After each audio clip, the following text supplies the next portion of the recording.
आज की क्लास में हम नया चैप्टर शुरू करने वाले हैं जिसका नाम है नॉन कन्वेंशनल एनर्जी सोर्स। यानी कि नॉन कन्वेंशनल का मतलब ये होता है कि वह ऐसा सोर्स जिसको हम दोबारा रिसाइकल कर सकें। आपको हम पढ़ा चुके हैं इसके पहले क्लास में कि कन्वेंशनल सोर्स क्या होता है और नॉन कन्वेंशनल सोर्स क्या होता है। नॉन कन्वेंशनल सोर्स का मतलब वह ऐसा सोर्स जिसको हम क्या कर सकें, कई चाहे जितनी बार यूज करना चाहे कर सकते हैं, रिसाइकल कर सकते हैं। लेकिन अगर बात करें कन्वेंशनल का तो उसको हम रिसाइकल नहीं कर सकते।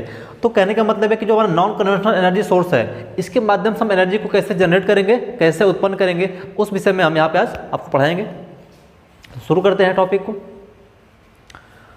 तो जैसे कि आपको बता दें कि आप जब हमारा है नॉन कन्वेंशनल सोर्स, उसमें आपका आ जाता है सूर्य, पानी, ज्वार भाटा, इसके अलावा बायोगैस, पवन ऊर्जा।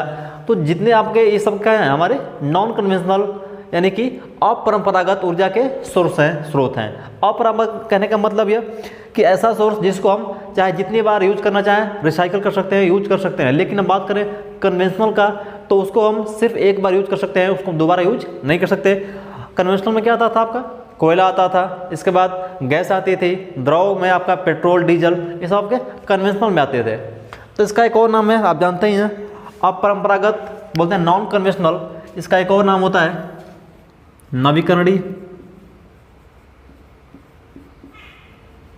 नवीकरणीय ऊर्जा स्रोत। ठीक है, इसको बोलते हैं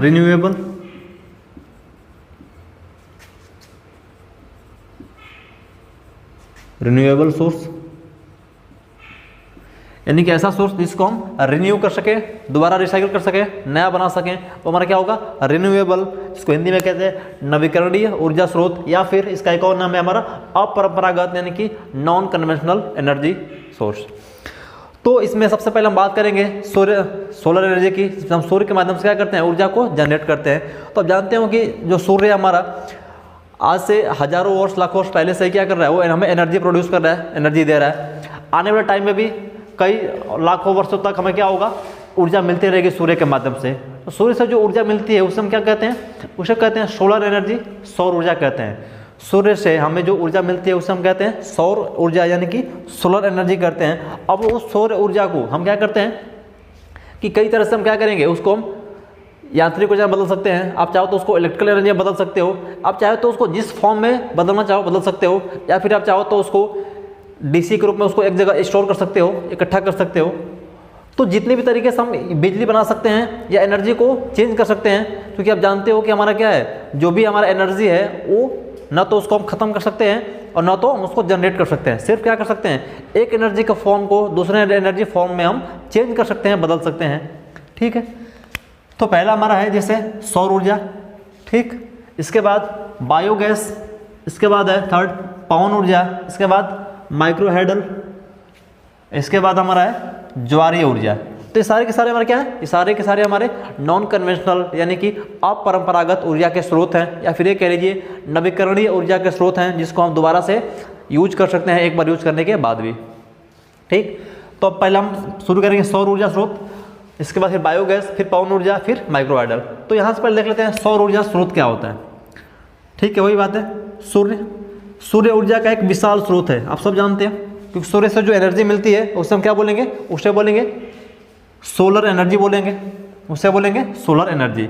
तो सूर्य क्या हमारे एक ऊर्जा का विशाल स्रोत है, जिससे बहुत अधिक मात्रा में क्या होती है, हमें सूर्य से ऊर्जा प्राप्त होती है, मिलती है। इसका हम अलग अलग तरीके से अपने आवश्यकता के अनुसार यूज करते हैं, प्रयोग करते हैं, तो उसे बोलेंगे हम सौर ऊर्जा। ठीक है, तो देखना इसका यूज कहाँ करते हैं, हम यूज करते हैं सोलर कुकर में, सोलर वाटर हीटर में, सौर ऊर्जा संग्राहक में, सोलर फोटोवोल्टाइक सेल में। ठीक है, और सूर्य से जो ऊर्जा मिलेगी उसे क्या बोलेंगे, हम उसे बोलेंगे सोलर एनर्जी। अब सूर्य में जो ऊर्जा जनरेट होती है वो कैसे होती है, तो सूर्य आप जानते हैं कि वो नाभिकीय संलयन पर काम करता है, नाभिकीय संलयन के सिद्धांत पर काम करता है। अब नाभिकीय संलयन क्या होता है, तो नाभिकीय संलयन में ये होता है कि जब दो या दो से अधिक छोटे छोटे हाइड्रोजन के परमाणु आपस में मिलते हैं और एक बड़े नाभिक का निर्माण करते हैं, तो क्या होगा, उस केस में क्या होगा कि जो द्रव्यमान का क्षति होगा, जो द्रव्यमान का नुकसान होगा, तो क्या होगा, एक ऊर्जा का निर्माण करेगा, E = mc²। आप सबने इस फार्मूले को देखा होगा, सब लोग इससे परिचित होंगे। E बराबर mc², ये आइंस्टीन का एक फार्मूला है जो क्या है, E हमारी एक एनर्जी है, m आपका द्रव्यमान है, ठीक है, और c क्या है, c प्रकाश का वेग है। तो इस माध्यम से क्या होती है, हमें एक एनर्जी मिलती है जिसको हम E बराबर mc² या आइंस्टीन के रूल से भी जानते हैं। इसको कहते हैं द्रव्यमान संरक्षण का नियम। तो इसमें क्या होता है कि जब सूर्य में क्या होता है कि जब हाइड्रोजन के 2 या 2 से अधिक छोटे छोटे नाभिक मिलके एक बड़े नाभिक का निर्माण करते हैं तो उसे बोलते हैं नाभिकीय संलयन क्रिया। और इस क्रिया में क्या होती है कि उसके कुछ जो द्रव्यमान का नुकसान होता है, और जो द्रव्यमान का जो नुकसान होगा वो क्या होगा, एक ऊर्जा के रूप में बदल जाता है, परिवर्तित हो जाता है। उसे बोलेंगे हम क्या, E बराबर mc² का क्या होगा, एनर्जी को जनरेट करेगा, वही हमारा क्या करेगा, सूर्य ऊर्जा उत्पादन करता है। आगे देखते हैं।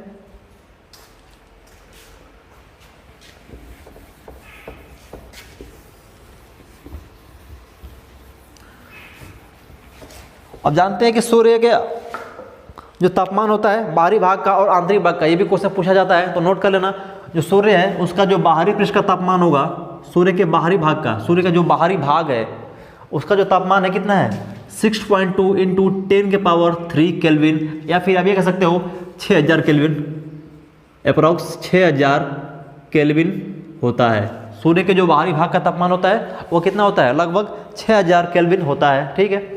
एवं बात करें आंतरिक भाग का, जो सूर्य के अंदर कितना तापमान है, सूर्य के जो आंतरिक भाग है उसका तापमान कितना होगा, तो होता है 2 इंटू 10⁻7 केल्विन, यानी कि 2 गुणे 10⁻7 केल्विन हमारा सूर्य के आंतरिक भाग का तापमान होता है। ये भी क्वेश्चन कभी कभी पूछा जाता है कि सूर्य के बाहरी भाग का तापमान कितना होता है, तो लगभग कितना, 6000 केल्विन। 6000 केल्विन का मतलब क्या लिख सकते हो आप इसको लिख सकते हो 6 इंटू 10⁻³ केल्विन लिख सकते हो, तो इतना होता है। अब बात करें आंतरिक भाग का, तो 2 गुणे 10⁻7 केल्विन होता है, इसको आपको ध्यान में रखना होगा। अब बात करें सूर्य का द्रव्यमान, जो सूर्य का जो द्रव्यमान होता है उसमें क्या क्या मिले होते हैं, किस किस से हमारा सूर्य मिलकर बना हुआ है, तो सूर्य में जो द्रव्यमान है उसका 90% भाग किससे बना हुआ है, वो बना हुआ है हाइड्रोजन और हीलियम से। किससे, हाइड्रोजन और हीलियम से। तो वही कह रहा है कि सूर्य के कुल वजन का लगभग 90% भाग किससे मिला है, हाइड्रोजन H2 से एवं हीलियम He से, ठीक है। तो हमारा जो सूर्य है वो हाइड्रोजन और हीलियम से मिलके बना हुआ है। अब क्या होता है कि जब हाइड्रोजन के कई सारे नाभिक मिलते हैं और एक बड़े नाभिक का निर्माण करते हैं, जैसे हम कई सारे हाइड्रोजन मिलके जब हीलियम का निर्माण करेंगे तो हीलियम क्या होगा, हमारा एक बड़ा नाभिक निर्माण करेगा। तो इस केस में क्या होगा, हाइड्रोजन के जो कुछ द्रव्यमान है, जो नुकसान होगा उसका, वो ऊर्जा का एक रूप ले लेगा, और वही हमें मिलती है जिसको हम कहते हैं सोलर ऊर्जा, और सौर ऊर्जा के हम उसमें देखते हैं, उसका यूज भी करते हैं। ध्यान देखिएगा, जब 4 हाइड्रोजन नाभिकों का संलयन होकर एक हीलियम नाभिक बनता है, तो क्या होती है, तो उत्पन्न होने वाली अपार ऊर्जा ये हमारी क्या होती है, सौर ऊर्जा स्रोत कहलाती है। तो यहाँ से क्वेश्चन क्या पूछ सकता है, यहाँ से क्वेश्चन ये पूछ सकता है कि सूर्य से प्राप्त होने वाली ऊर्जा को क्या बोलते हैं, तो सूर्य से प्राप्त होने वाली ऊर्जा को क्या बोलते हैं, हम बोलते हैं सौर ऊर्जा। अब ये क्वेश्चन पूछ सकता है कि सूर्य का जो बाहरी भाग का तापमान होता है वो कितना होता है, तो होता है 6000 केल्विन, आंतरिक भाग का तो होता है 2 गुणे 10⁻7 केल्विन। ये क्वेश्चन हो गया। फिर ये पूछ सकता है कि सूर्य का द्रव्यमान किससे मिलकर बना होता है, सूर्य किससे मिलकर बना होता है, तो हाइड्रोजन और हीलियम से मिलकर सूर्य बना होता है। अब इसका निर्माण कैसे होता है, तो जब हाइड्रोजन परमाणु, जब 2 या 2 से अधिक हाइड्रोजन परमाणु आपस में मिलते हैं तो एक बड़े नाभिक का निर्माण करते हैं, और बड़ा नाभिक क्या निर्माण करेंगे, वो हीलियम का निर्माण करेंगे। जैसे यहाँ पे देखिएगा, यहाँ पे आप बात करें हाइड्रोजन का, तो परमाणु क्रमांक 1 होता है हाइड्रोजन का, और उसका द्रव्यमान कितना होता है, 1 होता है। ये हमारा हाइड्रोजन है, इसका परमाणु क्रमांक भी 1 और द्रव्यमान भी 1 है, यानी कि इसलिए 1H1 लिखा गया है। अब यहाँ पे 4 लिख दिया, मतलब क्या, हमने 4 हाइड्रोजन परमाणु को एक साथ लिया है, 4 हाइड्रोजन परमाणु को हम ले रहे हैं, जोड़ रहे हैं। तब क्या होगा, ये निर्माण कर रहा है किसका, एक हीलियम नाभिक का। 4 हाइड्रोजन परमाणु मिलकर एक हीलियम नाभिक का निर्माण कर रहे हैं। तो हीलियम मतलब क्या, हीलियम का जो होता है परमाणु क्रमांक वो 2 होता है, और बात करें द्रव्यमान का तो 4 होता है। हीलियम का परमाणु क्रमांक 2, द्रव्यमान 4। तो अब यहाँ पे ये देखिएगा, हम अगर इसकी बात करें, हम 4 हाइड्रोजन मिला रहे हैं यहाँ पे, 4 हाइड्रोजन,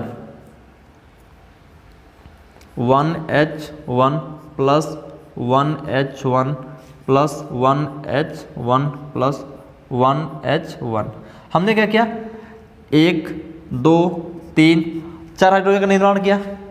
तो जो परमाणु क्रमांक कितना होगा, 1 2 3 4 होने चाहिए थे, यहाँ परमाणु क्रमांक 4 होने चाहिए थे और द्रव्यमान 1 2 3 4। तो जो ऊपर वाला होता है उसको बोलते हैं द्रव्यमान और जो नीचे होता है उसको बोलते हैं परमाणु क्रमांक। किसी भी एलिमेंट के ऊपर अगर जो ऊपर जो अंक लिखा जाता है उसको क्या बोलते हैं, उसको हम द्रव्यमान कहते हैं और नीचे वाले को उसका परमाणु क्रमांक कहते हैं। तो होना तो ये चाहिए था 4H4 होना चाहिए था, लेकिन हुआ क्या 2He4 होना हो गया, यानी कि जो हमें हीलियम बना उसका परमाणु क्रमांक 2 हुआ लेकिन परमाणु भार 4 हो गया। तो कैसे हुआ, इसमें क्या हुआ कि जब 4 हाइड्रोजन परमाणु मिलके एक हीलियम परमाणु का निर्माण किए, चूंकि द्रव्यमान तो बराबर होगा भाई, द्रव्यमान हमारे यहाँ 4 आ रहा था और यहाँ भी हमारा 4 द्रव्यमान मिल गया, लेकिन जो परमाणु क्रमांक यहाँ 2 आ रहा है लेकिन हमारा 4 आना चाहिए था। तो कहाँ गया, उसमें से क्या हुआ, जब मिलेंगे तो 2 ठो बीटा एलिमेंट निकलेंगे, 2 बीटा कण निकलेंगे। ठीक, अब बीटा कण क्या होता है, जब बीटा कण निकलते हैं तो साथ में 1 इलेक्ट्रॉन लेके निकलते हैं। बीटा का मान कितना होता है, 1 इलेक्ट्रॉन के बराबर होता है, 1 इलेक्ट्रॉन के बराबर होता है। तो 2 बीटा कण क्या होंगे, निकलेंगे ऊर्जा के रूप में। तो वही हमारा क्या होगा, 2 ठो हमारा यहाँ परमाणु क्रमांक कम हो जाता है, प्लस में 2 ठो पॉजिट्रॉन निकलते हैं और एनर्जी निकलती है। तो इसी फॉर्म में हमारा क्या होता है, सूर्य से ऊर्जा मिलती है और सूर्य से ऊर्जा का निर्माण होता है। कब, जब हाइड्रोजन परमाणु मिलते हैं तो हीलियम परमाणु का निर्माण करते हैं, इस क्रिया को हम बोलते हैं संलयन, और इसी क्रिया में क्या होती है, जो ऊर्जा निकलती है वही हमें प्राप्त होती है, इसको बोलते हैं सौर ऊर्जा। ठीक, अब इस ऊर्जा का यूज कहाँ करते हैं, सोलर ऊर्जा में, सोलर कुकर में, कई जगह पर इसका यूज करते हैं विद्युत उत्पादन करने में। ठीक है, आगे बढ़ते हैं।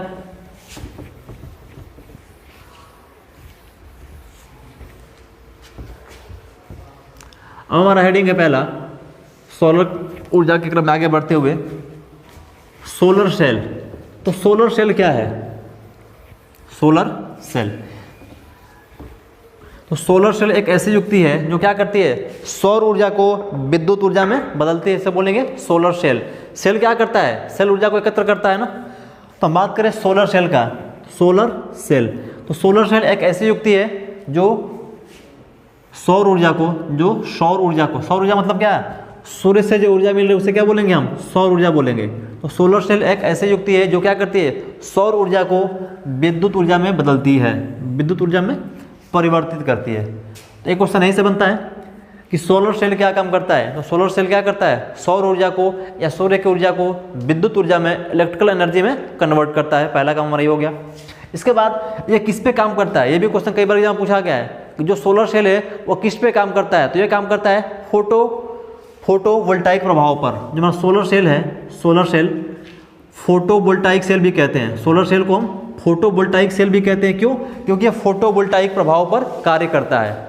ठीक है, तो ये क्वेश्चन नोट कर लेना कि सोलर सेल को क्या बोलते हैं हम, फोटोवोल्टाइक सेल भी कहते हैं। अब सेल क्यों कहते हैं फोटोवोल्टाइक, क्योंकि ये फोटोवोल्टाइक प्रभाव पर कार्य करता है। अब बात करें फोटोवोल्टाइक प्रभाव क्या होता है। तो फोटोवोल्टाइक क्या होता है कि जब सूर्य का प्रकाश या सौर ऊर्जा, जब सौर ऊर्जा किसी अर्धचालक पदार्थ पर पड़ती है तो क्या करता है हमारा अर्धचालक पदार्थ, उसको एब्जॉर्ब करता है, ग्रहण करता है और उसको विद्युत ऊर्जा में कन्वर्ट करता है। यही क्रिया क्या कहलाती है हमारी, यही क्रिया हमारी फोटोवोल्टाइक कहलाती है। ठीक है, ठीक है, तो ध्यान इस पर नोट कर लेना कि सोलर सेल एक ऐसी युक्ति है जो क्या करती है, सौर ऊर्जा को विद्युत ऊर्जा में परिवर्तित करती है, नंबर 1।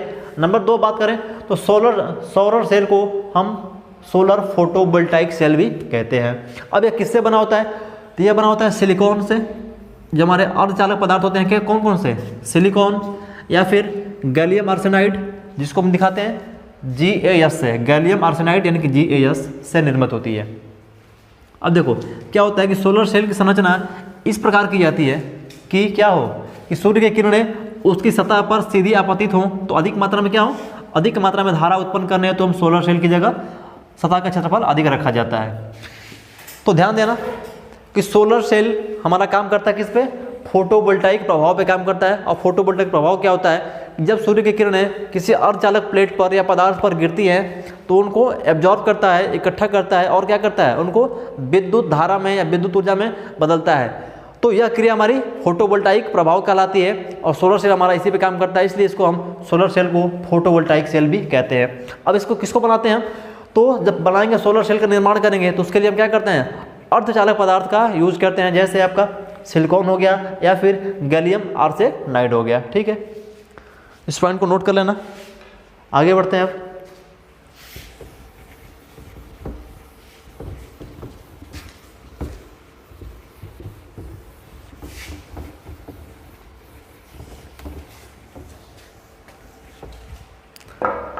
सोलर सेल का सिद्धांत, प्रिंसिपल ऑफ सोलर सेल। तो कह रहा है कि सोलर सेल क्या है हमारा, फोटोवोल्टाइक प्रभाव पर कार्य करता है। अभी मैं बताया आपको क्या करता है सोलर सेल, फोटोवोल्टाइक प्रभाव पर कार्य करता है। अब फोटोवोल्टाइक प्रभाव होता क्या है इसको देखिएगा। तो कह रहा है कि जब सोलर ऊर्जा किसी निश्चित पदार्थ से टकराती है, निश्चित पदार्थ कहने का मतलब यह किसी निश्चित अर्धचालक पदार्थ से, किसी निश्चित सेमीकंडक्टर पदार्थ से, जिसमें हम या तो सिलिकॉन यूज कर सकते हैं या फिर गैलियम आर्सेनाइड को यूज कर सकते हैं। तो ये कह रहा है कि जब सौर ऊर्जा किसी निश्चित पदार्थ यानी कि अर्धचालक पदार्थ से टकराती है तो क्या होगा, तो विद्युत ऊर्जा का निर्माण करती है, विद्युत ऊर्जा उत्पन्न होती है या उसका निर्माण करती है।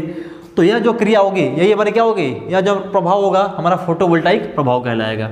ठीक है, अब इसमें क्या होगा, हम क्या करते हैं कि आप जानते हैं जब हम पढ़ा रहे थे आपको डायोड, तो जब पीएन डायोड बना रहे थे तो उसमें क्या कर रहे थे, सिलिकॉन या जर्मेनियम क्या होता है आपका, वो सेमीकंडक्टर तो होता ही है लेकिन उसमें करंट फ्लो नहीं होती है जब तक उसमें हम इम्प्योरिटी या अशुद्धि ना मिलाएं।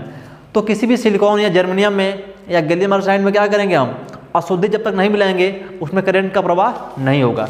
तो उसमें क्या करेंगे हम, पी टाइप या एन टाइप पदार्थ का क्या करेंगे, उसमें डोपिंग करेंगे, उसमें अशुद्धि मिलाएंगे।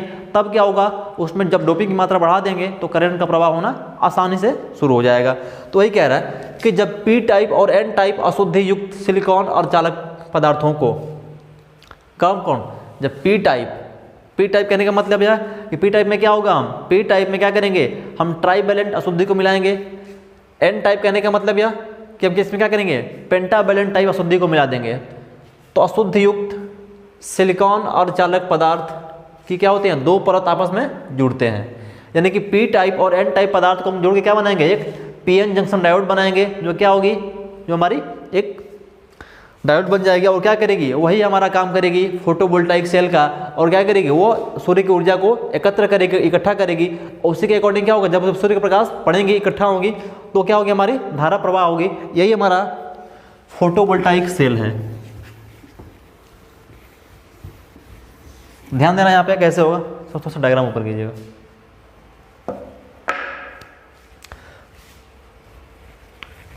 यहाँ समझना डायग्राम के माध्यम से। हम बात करें सिलिकॉन या फिर जर्मेनियम की, और बात करें ये नॉर्मल अवस्था में क्या होती हैं, नॉर्मल अवस्था में हमारी काम करती है इंसुलेटर की तरह, यानी कि कुछ चालक की तरह। अब क्या करेंगे, इनको अगर चालक बनाना होगा तो क्या करेंगे, इनमें हम अशुद्धि मिलाएंगे। अशुद्धि कहने का मतलब है या तो पी टाइप या एन टाइप पदार्थ मिला देंगे तो क्या बन जाएगा, हमारा बन जाएगा। तो सिलिकॉन को अगर सिलिकॉन में हम मिला दें अगर एल्युमिनियम या बोरान या फिर गैलियम या फिर इंडियम, तो हमारा क्या बन जाएगा, ये हमारा बन जाएगा पी टाइप मटेरियल बन जाएगा। क्या बन जाएगा, पी टाइप मटेरियल बन जाएगा। अगर ये बात करें सिलिकॉन में हम मिला दें क्या, फास्फोरस, आर्सेनिक, एंटीमनी मिला दें तो हमारा क्या बन जाएगा, ये हमारा बन जाएगा एन टाइप मटेरियल बन जाएगा। अब क्या करेंगे, हम पी टाइप और एन टाइप मटेरियल तैयार करेंगे, किसमें, सिलिकॉन में अशुद्धि को मिला के। हमने क्या किया कि पी टाइप और एन टाइप पदार्थ को तैयार कर लिया। इसके बाद क्या होगा, जब इन दोनों पदार्थों को क्या करेंगे, जब ज्वाइन करेंगे, पी और एन प्रकार के पदार्थों को मिलाएंगे तो हमारा क्या बन जाएगा, पीएन जंक्शन बन जाएगा, पीएन डायोड बन जाएगा। अब क्या होगा, इनके बीच एक लेयर बन जाएगा, ये पी और एन के बीच एक लेयर ये बन जाएगा। अब क्या होता है कि ये हमारा एक बन गया। अब जब सूर्य की प्रकाश इस अर्धचालक पदार्थ पे क्या होंगी, गिरेगी, पड़ेंगी, आपतित होंगी, तब क्या होगा, ये सूर्य के प्रकाश को इकट्ठा करेगा। जब गिरेंगी तो क्या होगा, अब इनमें कुछ इलेक्ट्रॉन्स हैं, हमारा जो एन टाइप है उनमें पाए जाएंगे इलेक्ट्रॉन, और जो पी प्रकार के हैं उसमें क्या पाए जाएंगे, होल्स पाए जाते हैं। ये हमारे नेगेटिव है तो इन्हें इलेक्ट्रॉन कहते हैं, और इसको पॉजिटिव वाले को होल्स कहते हैं।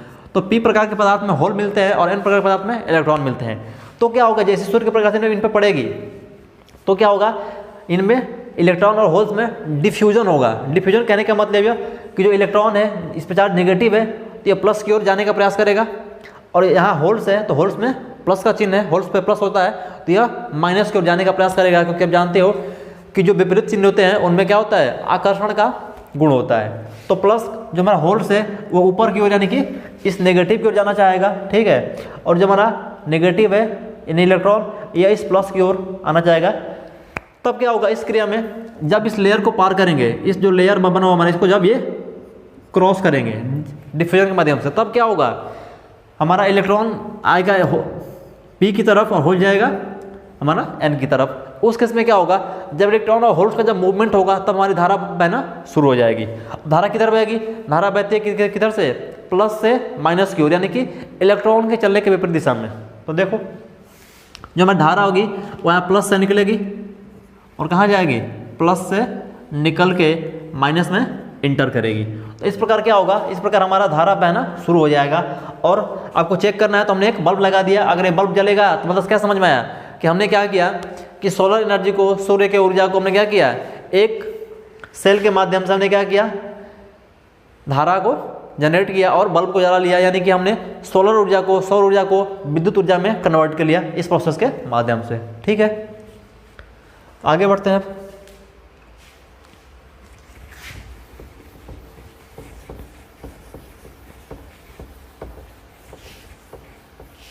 अब बात करेंगे सोलर ऊर्जा में प्रयुक्त पदार्थ। तो सोलर ऊर्जा में कौन कौन से पदार्थ प्रयोग करते हैं, तो आप जानते हैं कि जब बात करेंगे सोलर सेल में, उसको सोलर ऊर्जा को विद्युत ऊर्जा में कन्वर्ट करने के लिए क्या करेंगे, हम सोलर सेल का यूज करेंगे। और सोलर सेल में हम क्या करते हैं, अर्धचालक पदार्थ का इस्तेमाल करते हैं। तो कौन कौन सा कर सकते हैं, ध्यान देना। सोलर सेल बनाने में मुख्य रूप से हम क्या करते हैं, सिलिकॉन प्रयुक्त होता है। क्या करते हैं, मुख्य रूप से हम सिलिकॉन का प्रयोग करते हैं। क्यों, क्योंकि सिलिकॉन की जो क्षमता होती है वो क्या होती है, वो अधिक होती है। सिलिकॉन की दक्षता या क्षमता क्या होती है, अधिक होती है। क्यों, क्योंकि इसकी थर्मल स्टेबिलिटी अधिक होती है। इसका बात करें बैरियर पोटेंशियल, वो भी कम होता है, आसानी से इलेक्ट्रॉन को पार करा सकता है।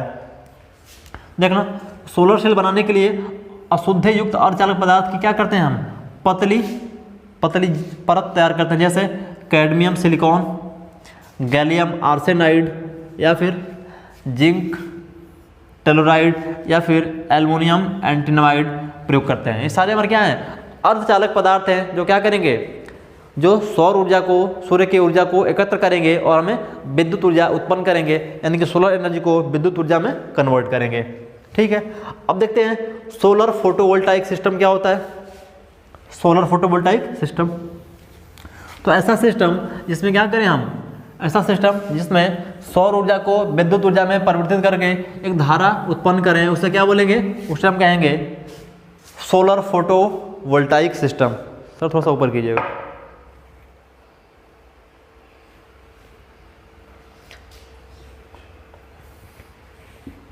तो सोलर सेल क्या करेगा भाई, सौर ऊर्जा को विद्युत ऊर्जा में कन्वर्ट करेगा। कैसे, एक अर्धचालक युक्ति के माध्यम से। अर्धचालक में क्या हो सकता है आपका, सिलिकॉन हो सकता है, जर्मेनियम भी हो सकता है, लेकिन हम अधिक मात्रा में सिलिकॉन का यूज करते हैं क्योंकि इसकी दक्षता अधिक होती है। इसके अलावा गैलियम आर्सेनाइड या गैलियम फास्फाइड का भी आप यूज कर सकते हो। अब देखो सोलर फोटोवोल्टाइक सिस्टम क्या होता है। तो सोलर फोटोवोल्टाइक सिस्टम वह सिस्टम है जिसमें सौर ऊर्जा से डीसी, सौर ऊर्जा से यानी कि सूर्य के ऊर्जा से क्या करते हैं, डीसी धारा उत्पन्न की जा सकती है। उसे क्या बोलेंगे, उसे बोलेंगे फोटोवोल्टाइक सिस्टम।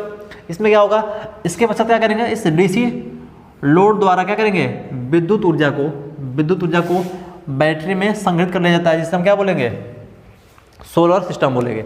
यानी कि इस सिस्टम में क्या होगा, हम क्या करेंगे, पहले एक अर्धचालक पदार्थ का इस्तेमाल करेंगे जो क्या करेगा, जो सोलर ऊर्जा को विद्युत ऊर्जा में कन्वर्ट करेगा, और भी किस प्रकार के, वो भी डीसी फॉर्म में, यानी कि डीसी धारा उत्पन्न करेगा।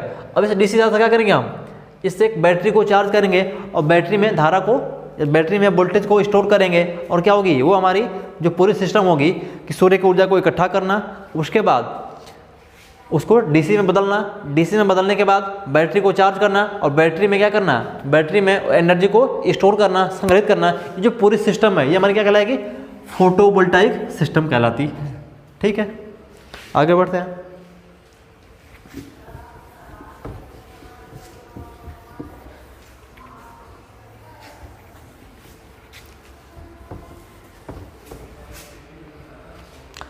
अब फोटोवोल्टाइक सिस्टम के अवयव, यानी कि हमें बनाना होगा अगर फोटोवोल्टाइक सिस्टम, तो किस किस चीज़ की आवश्यकता पड़ेगी, कौन कौन से एलिमेंट हम लगाएंगे। ठीक है, तो पहला कह रहा है सोलर पैनल। तो सोलर पैनल क्या होता है, सोलर पैनल का मतलब यह कि ऐसा पैनल जिसमें क्या करें, सोलर सेल को इकट्ठा कर दे, सोलर सेल को मिला के बनाया गया पैनल हमारा सोलर पैनल कहलाएगा। यानी कि कई सारे सेल को मिला के बनाया गया जो हमारा पैनल होगा वो हमारा क्या कहलाएगा, सोलर पैनल कहलाएगा। तो ये क्या होगा, अधिक मान की विद्युत धारा उत्पन्न करने के लिए, अधिक मान की विद्युत धारा उत्पन्न करने के लिए या प्राप्त करने के लिए हम क्या करेंगे, सोलर सेल का एक समूह बनाते हैं, जिससे क्या बोलेंगे, इसको सोलर सेल पैनल कहते हैं। यानी क्या होगा, हमने क्या किया, कई सारे सोलर सेल को एक पैनल पे, एक बड़े जगह पे क्या किया, एकत्र करके हमने एक बड़ा पैनल का निर्माण कर दिया। तो हमारा क्या कहलाएगा, सोलर पैनल कहलाएगा। ध्यान देना यहाँ पे, जैसे यहाँ पे ध्यान देना, ये मान लो कि हमारे क्या है, सोलर सेल है, ठीक। हमने क्या किया, ये हमारा सोलर सेल है, हमने इस एक सोलर सेल को क्या किया, सोलर सेल ये भी है, ये भी है, ये भी है, ये सभी क्या हमारे सोलर सेल हैं। तो हमने क्या किया कि कई सारे सोलर सेल को एक बॉक्स पर या एक किसी वस्तु पर एक जगह हमने क्या किया, इकट्ठा कर दिया। तो ये हमारा क्या कहलाएगा, हमने कई सारे सेल को क्या किया, कई सारे सोलर सेल को एक जगह एक बॉक्स के अंदर इकट्ठा कर दिया, बना दिया। तो ये हमारा कहलाएगा, ये जो पूरी संरचना में कहलाएगी सोलर पैनल, ठीक। तो समझ गए आप कि सोलर पैनल क्या होता है। तो कई सारे सोलर सेलों का जो समूह होता है, या कई सारे सोलर सेलों को मिला के हम सोलर पैनल का निर्माण करते हैं। क्योंकि ये क्या करते हैं, सोलर सेल क्या करती है, विद्युत धारा का निर्माण करते हैं, विद्युत धारा को उत्पन्न करती है। कैसे, सूर्य के प्रकाश को ग्रहण करेगी, उसके बाद क्या करेगी, ग्रहण करने के बाद उसको धारा में कन्वर्ट करेगी, और धारा को कन्वर्ट करने के बाद क्या करेगी, उसको बैटरी वगैरह में स्टोर करेगी। तो क्या होगा, जब हम एक सोलर सेल को मिला के क्या करेंगे, बहुत सारे सोलर सेल को मिला के एक पैनल बॉक्स पे या किसी वस्तु पर हम एक साथ इकट्ठा कर दें या एक ग्रुप बना दें, कई सारे सोलर सेलों का एक हम ग्रुप बना दें, तो उसे हम कहेंगे सोलर पैनल। अब ये सोलर पैनल से क्या होगा, अधिक मात्रा में क्या होगी, विद्युत धारा उत्पन्न होगी। इस सोलर पैनल से अधिक मात्रा में विद्युत धारा का निर्माण होगा। क्यों होगा, क्योंकि हमने इस पर कई सारे सोलर सेल लगा रखे हैं। तो ये बात कह रहा है कि अधिक मान की विद्युत धारा प्राप्त करने के लिए क्या करते हैं, सोलर सेल का इस्तेमाल करते हैं, क्योंकि इस पर क्या होती हैं, कई सारे सोलर पैनल पे सोलर सेल लगे होते हैं। अब बात करेंगे सोलर मॉड्यूल क्या होता है। तो क्या करेंगे कि विभिन्न सेलों को यानी कई सारे सेलों को मिला के हम एक मॉड्यूल तैयार करते हैं, उससे बोलेंगे सोलर मॉड्यूल। क्या होता है, जब विभिन्न सोलर सेलों को अधिकतम डीसी पावर उत्पन्न करने के लिए एक सीरीज क्रम में या श्रेणी में जोड़ा जाता है, तब उसे क्या बोलेंगे, हम सोलर मॉड्यूल बनता है, सोलर मॉड्यूल। हमने क्या किया कि कई सारे सेलों को क्या किया, एक सीरीज में ऐड कर दिया, एक सीरीज में जोड़ दिया, तो जो पूरी संरचना होगी वो क्या होगी, हमारी सोलर मॉड्यूल होगी। अब बात करते हैं कि जो हमारा सोलर मॉड्यूल होता है उसमें कितने सोलर सेलों को अप्रोक्स मिला लेते हैं। तो सोलर मॉड्यूल में क्या होते हैं कि हम 36 सेलों को मिला के एक सोलर मॉड्यूल तैयार करते हैं। 36 सेलों को मिला के एक हम क्या करते हैं, सोलर मॉड्यूल तैयार करते हैं। यही बात है, लगभग 36 सेलों को श्रेणी क्रम में जोड़कर हम क्या करते हैं, एक सोलर मॉड्यूल बनाया जाता है। ठीक है, तो आप समझे कि सोलर मॉड्यूल क्या होता है। तो सोलर मॉड्यूल क्या होता है कि हम कई सारे सेलों को सीरीज में जोड़ दें तो मैं क्या बन जाएगा, एक मॉड्यूल बन जाएगा, सोलर मॉड्यूल बन जाएगा। अब सोलर मॉड्यूल में कितने सेलों को हम जोड़ें कि हमारा एक सोलर मॉड्यूल कंप्लीट हो जाए।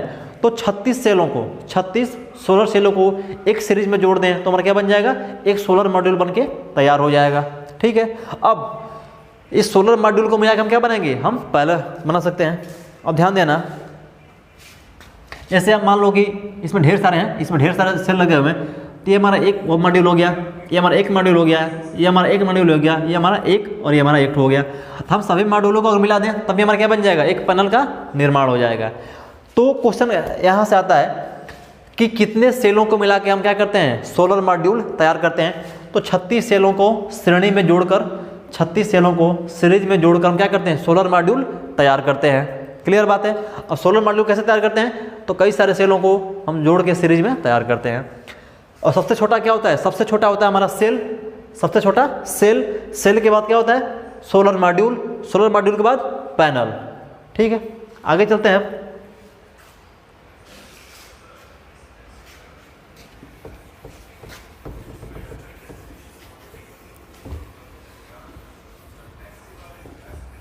अब बात करेंगे सोलर एरे अथवा सोलर जनरेटर। तो सोलर एरे क्या होता है, जब कई सारे सोलर मॉड्यूल को हम क्या करें, एक सीरीज में एक ग्रुप में जोड़ दें तो हमारा क्या हो जाएगा, सोलर एरे कहलाएगा। ध्यान देना भाई, अगर कई सारे सेलों को हम क्या करते हैं, जोड़ दें सीरीज में तो बन जाएगा मॉड्यूल। अब कई मॉड्यूल को हम जोड़ दें सीरीज में तो बन जाएगा हमारा सोलर अरे बन जाएगा। ध्यान देना, ध्यान देना। आवश्यकता अनुसार आउटपुट वोल्टेज प्राप्त करने के लिए हमें जितनी आवश्यकता होगी, अपनी हमें जितनी आवश्यकता होगी उसके अकॉर्डिंग हमें जितने सोलर मॉड्यूल जोड़ेंगे उतने में क्या होगी, वोल्टेज मिलेगी। वही बात कह रहा है कि आवश्यकता अनुसार आउटपुट वोल्टेज प्राप्त करने के लिए हम क्या करेंगे, सोलर मॉड्यूलों को श्रेणी क्रम में जोड़ने पर क्या होती है संरचना, सोलर अरे या सोलर जनरेटर कहलाती है। समझे भाई। पहले हमने क्या किया, पहले हमारे पास एक सेल का निर्माण किया, पहले हमने एक सेल का निर्माण किया, ठीक। इसके बाद सेल के बाद हमने क्या किया, सेल के बाद हमने मॉड्यूल बनाया। अब सेल को मॉड्यूल कैसे बनाएंगे, तो कई सारे सेलों को, इस कई सारे सेल को हमारा क्या करेंगे, एक सीरीज में जोड़ देंगे तो हमें मॉड्यूल बन जाएगा। अब बात आती है कि मॉड्यूल बनाने के लिए हम कितने सेलों की कम से कम आवश्यकता पड़ेगी, तो कम से कम एक मॉड्यूल बनाने के लिए, ये हमारा एक मॉड्यूल बनाने के लिए हमें 36 सेल की आवश्यकता पड़ेगी। कितने सेल की, 36 सेल की आवश्यकता पड़ेगी। देखना 1 2 3 4 5 6 7 8 9, यानी कि एक कॉलम में हमारा जो एक कॉलम है इसमें 9 सेल लगे हुए हैं। 1 2 3 4 5 6 7 8 9, ठीक है। अब इसमें कितने हैं, इसमें 9 हैं। अब ये इधर कॉलम कितने हैं, 1 2 3 4, तो 9 गुणे 4 कर लो, कितने हो गए 36। यानी कि पहले हमने सेल का निर्माण किया, ठीक। इसके बाद कई सारे सेलों को जोड़ के सीरीज में एक हमने मॉड्यूल तैयार किया। मॉड्यूल में क्या हुआ, हम 36 सेल का कम से कम यूज करेंगे। तो एक सेल हमारा हमने क्या किया, इस सेल से तैयार किया एक मॉड्यूल में कितने हुए 36 सेल यूज किए हमने।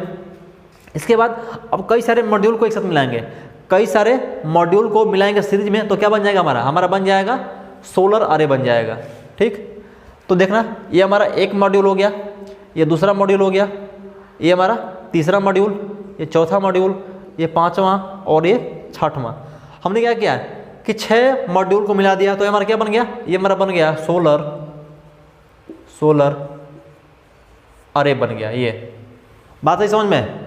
तो हमने क्या किया कि पहले एक सेल का निर्माण किया, सबसे छोटा सेल होता है, सेल के बाद मॉड्यूल, तो एक मॉड्यूल में 36 सेल होते हैं जिनको हम सीरीज में जोड़ के तैयार करते हैं। फिर अब कई सारे मॉड्यूल को मिला देंगे तो हमारा क्या बन जाएगा, सोलर अरे बन जाएगा। अब सोलर अरे हम क्या करते हैं, अपने आवश्यकता अनुसार बनाते हैं। कैसे कि हमें जितनी अधिक वोल्टेज चाहिए उतने अधिक क्या करेंगे, मॉड्यूल को मिलाएंगे। हमें मान लो चाहिए 12 वोल्ट, हमें चाहिए 12 वोल्ट, तो कम मॉड्यूल को मिलाएंगे। हमें चाहिए अगर 24 वोल्ट, तो क्या करेंगे, अधिक मॉड्यूलों को मिलाना पड़ेगा। अब इस पूरी कंस्ट्रक्शन को, इस पूरी संरचना को हम क्या करें, एक बॉक्स पे एक ऐसी चीज़ पे स्थापित कर दें तो हमारा क्या आ जाएगा, ये हमारा कहलाएगा सोलर पैनल कहलाएगा, ठीक है। तो आई थिंक आप समझ गए होंगे कि सेल में सेल, मॉड्यूल और हमारा सोलर अरे क्या है और उनको कैसे हम यूज करते हैं, ठीक है, और किसको मिला के क्या बनाया जाता है। इस बात को ध्यान रखना कि सबसे छोटा सेल होता है, इसके बाद सेल के बाद मॉड्यूल और मॉड्यूल के बाद सोलर अरे, और सबको एक सीरीज में जोड़ के बनाए जाते हैं। और ये पॉइंट ध्यान रखना कि मॉड्यूल बनाते समय हम क्या करेंगे कि 36 सेलों का यूज करेंगे एक मॉड्यूल बनाने के लिए, और कई सारे मॉड्यूल जोड़ दें तो हमारा सोलर अरे बन जाएगा, ठीक है।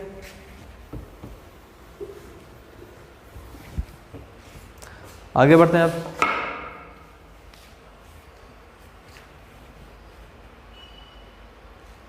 अब हमारा है इन्वर्टर।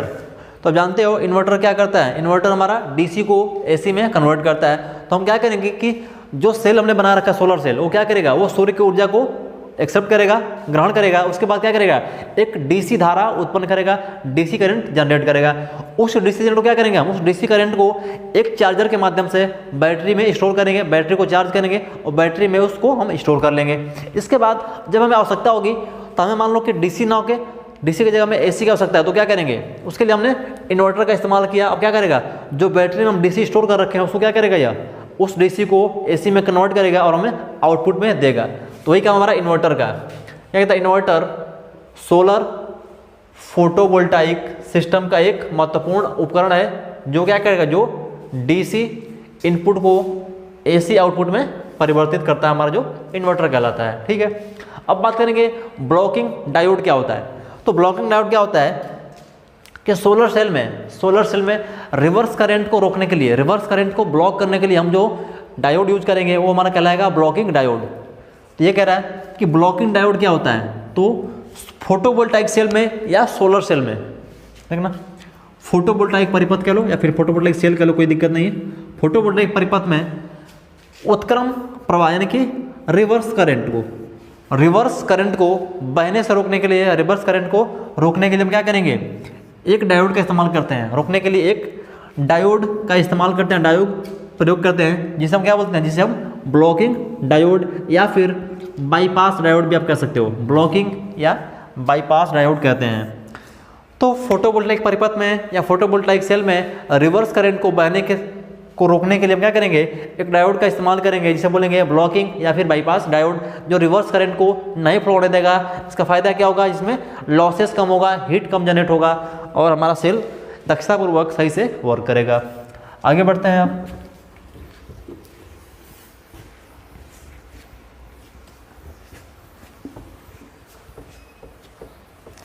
अब है ऊर्जा संग्रह। अब एनर्जी को कहाँ हम स्टोर करेंगे, कहाँ पे कंज्यूम करेंगे, उसकी बात कर रहे हैं। एनर्जी स्टोरेज डिवाइस, ठीक है। तो क्या होता है कि फोटोवोल्टाइक सिस्टम में कुछ युक्तियाँ ऐसे लगी होती है, कुछ युक्तियाँ जैसे पीवी अर्रे द्वारा उत्पादित ऊर्जा को संग्रहित करने में हम क्या करते हैं, उपयोग करते हैं। जैसे हमने सोलर सेल बनाया, सोलर सेल के बाद मॉड्यूल बनाया, एक मॉड्यूल में हमने 36 सेल यूज़ किया, फिर हमने कई सारे मॉड्यूल मिला के क्या बनाया, एक सोलर अर्रे बनाया। तो सोलर अर्रे से अधिक मात्रा में जो हमें बिजली जनरेट किया है उसको क्या करेंगे, उसको कहीं ना कहीं स्टोर करेंगे। तो स्टोर करने के लिए जिस युक्ति का हम यूज़ करेंगे वो हमारी क्या होगी, स्टोरेज डिवाइस कहलाएगी। जैसे हम क्या यूज़ करते हैं, उसे हम ऊर्जा संग्राहक युक्ति या फिर बैटरी कहते हैं, जिसमें क्या होती है, जिसमें हम एनर्जी को स्टोर करते हैं और आवश्यकता पड़ने पर पुनः सप्लाई में ले लेते हैं। इस संग्रहित ऊर्जा के कारण क्या होती है, सौर ऊर्जा का प्रयोग रात में भी कर सकते हैं। हम क्या करेंगे कि दिन में क्या करते हैं, सोलर सेल के माध्यम से सूर्य की ऊर्जा को, सूर्य की एनर्जी को स्टोर करते हैं, उसके बाद उसको डीसी में कन्वर्ट करते हैं। डीसी में कन्वर्ट करने के बाद बैटरी में स्टोर करेंगे। स्टोर करने के बाद रात में तो भाई सूर्य की ऊर्जा मिलेगी नहीं हमें, तो क्या करेंगे, उस जो स्टोर एनर्जी कर रखे हैं बैटरी में, उस स्टोरेज एनर्जी के माध्यम से क्या करेंगे, हम रात में प्रकाश का या उजाला का काम करेंगे। ठीक, अब बात करेंगे चार्ज कंट्रोलर। तो एक ऐसा युक्ति जो क्या करे, जो चार्जिंग को कंट्रोल करे, यानी कि ना तो ओवर चार्ज होने दे ना तो ओवर डिस्चार्ज होने दे, यानी कि जो चार्जिंग को कंट्रोल करे उसे बोलेंगे हम चार्ज कंट्रोलर। तो यही कह रहा है कि वह युक्ति जो बैटरी को अधिक चार्ज या अधिक डिस्चार्ज होने से क्या कर सके, सुरक्षा कर सके या बचा सके, उसे क्या बोलेंगे हम, चार्ज कंट्रोलर कहते हैं, चार्ज कंट्रोलर कहलाती है। वह युक्ति जो बैटरी को अधिक चार्ज होने और अधिक डिस्चार्ज होने से बचाती है उसे हम चार्ज कंट्रोलर कहते हैं। आगे चलते हैं, अगला पॉइंट हमारा लोड। तो लोड क्या है, लोड कहने का मतलब यह है ना कि जो युक्ति हम लगाते हैं आउटपुट में, जैसे आपने बैटरी से सप्लाई ले, बैटरी में क्या किया, आपने एनर्जी को कंज्यूम कर स्टोर कर लिया, आपको पंखा चलाना है या बल्ब चलाना है, ये सारे के सारे क्या आपके ये लोड हैं। जो युक्ति आप आउटपुट में यूज कर रहे हो उस एनर्जी को खपत करने के लिए, वही हमारा लोड कहलाता है। समझना ध्यान से यहाँ पे कि लोड वह वैद्युत उपकरण है जो सोलर सिस्टम यानी कि वोल्टाइक सिस्टम द्वारा प्रदत्त ऊर्जा को क्या करता है, उपभोग करता है, उसे हम क्या बोलते हैं, उसे हम लोड कहते हैं। जैसे अपने सोलर सेल से क्या किया, एनर्जी को, सौर ऊर्जा को विद्युत ऊर्जा में कन्वर्ट किया। अब विद्युत ऊर्जा को आप कहाँ यूज करोगे, या तो आप लाइट जलाओगे या फैन चलाओगे या टीवी चलाओगे या फिर आप मोबाइल फ़ोन चार्ज करोगे या बैटरी में स्टोर करोगे। तो ये सारे के सारे में क्या, ये सारे हमारे लोड कहलाएंगे, जो क्या करते हैं, जो उस सोलर ऊर्जा को विद्युत ऊर्जा में कन्वर्ट करने के बाद उस विद्युत ऊर्जा का उपभोग करते हैं, यूज करते हैं, वही हमारी लोड कहलाते हैं। ठीक, आगे चलते हैं।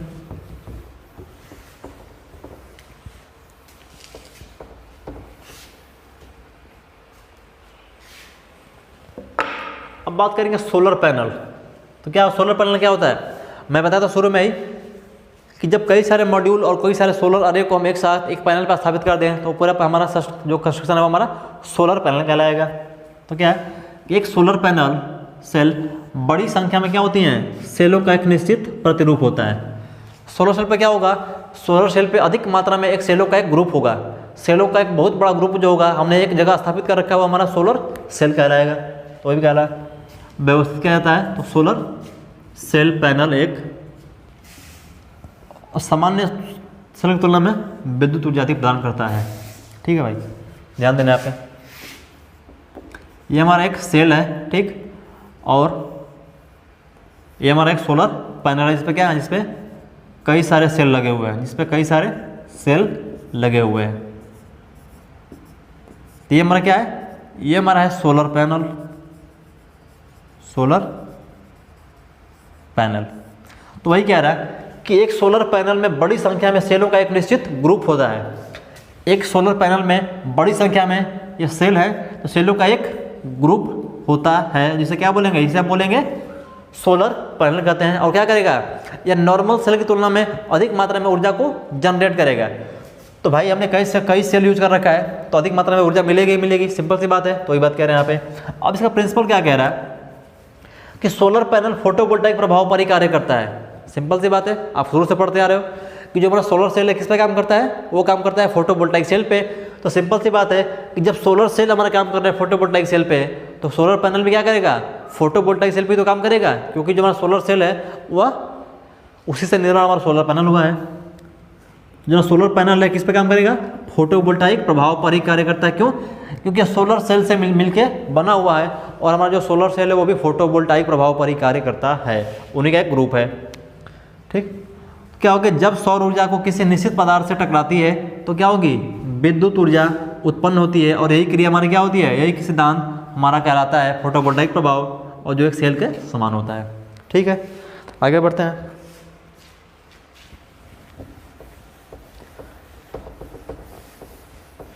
अब ध्यान देना यहाँ पे डायग्राम के माध्यम से।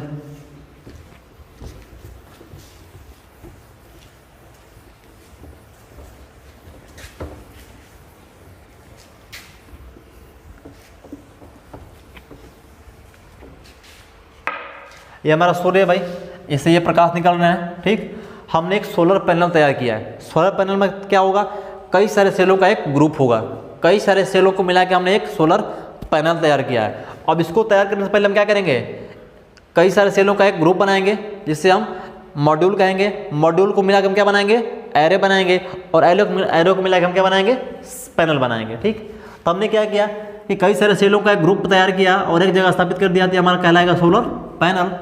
अब सोलर पैनल ये हमारे ले रखा है चार्ज कंट्रोलर। ठीक, यहाँ हमारी एक बैटरी, और यहाँ हमारा एक इन्वर्टर, और यहाँ पे हमारा क्या है, एसी लोड।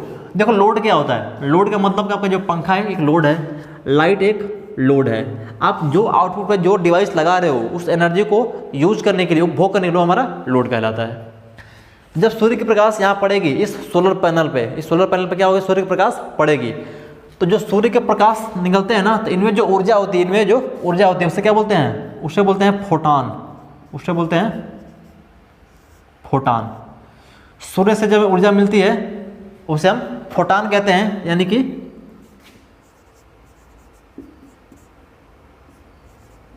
ऊर्जा बंडल, ऊर्जा का बंडल। ठीक है, तो सूर्य से हमें क्या मिलता है, सूर्य से हम फोटॉन मिलता है। फोटॉन कहने का मतलब क्या, ऊर्जा का एक बंडल मिलता है, जो कहाँ होता है, जो सोलर पैनल पे जब गिरता है, तो सूर्य का प्रकाश जब सोलर पैनल पे पड़ेगा, उसका बंडल या फोटॉन जब इस पैनल पे पड़ेगा तो क्या होगा, क्योंकि हमारा जो पैनल बना हुआ है कई सारे सेलों को मिला के बना हुआ है, और सेल में क्या होता है, हमारा सेल में P और N प्रकार के पदार्थों को हम मिला के बनाते हैं। ठीक, P और N टाइप के पदार्थ मिला के बनाते हैं, जो हमारा सेल होता है, हमारा ये सेल है। अब क्या होगा इसमें, अब जो हमारा इसमें होते हैं होल्स पॉजिटिव मात्रा में, और N टाइप में होते हैं इलेक्ट्रॉन नेगेटिव में। अब क्या होगा कि जो इसमें डिफ्यूजन होगा, जैसे सूर्य की प्रकाश इस पे पड़ेगी, इस सेल पे पड़ेगी, तो इसमें क्या होगा, इसके होल्स और इलेक्ट्रॉन में डिफ्यूजन होगा, और हमारा इलेक्ट्रॉन मान लो ये प्लस है,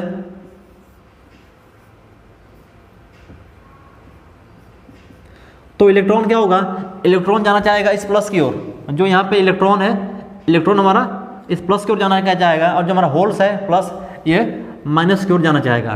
तो इस प्रक्रिया में क्या होगा कि इलेक्ट्रॉन जाएगा प्लस की ओर, हो जाएगा माइनस की ओर, तब क्या होगी, एक करंट प्रवाहित होगी, एक करंट उत्पन्न होगी, वो कहाँ जाएगी, वो प्लस से माइनस की ओर चलेगी। तो करंट हमारी इस प्लस से माइनस की ओर चलेगी। तो वही बात है, जैसे सूर्य की प्रकाश इससे पड़ेगी इस सेल पे, एक क्या होगा, इस सूर्य के प्रकाश को विद्युत ऊर्जा में कन्वर्ट करेगा, इस पीएन जंक्शन के माध्यम से, क्योंकि सेल में कई सारे पी टाइप और एन टाइप पदार्थ का मटेरियल हमने यूज कर रखा है, क्योंकि हमारा एक सेमीकंडक्टर होता है।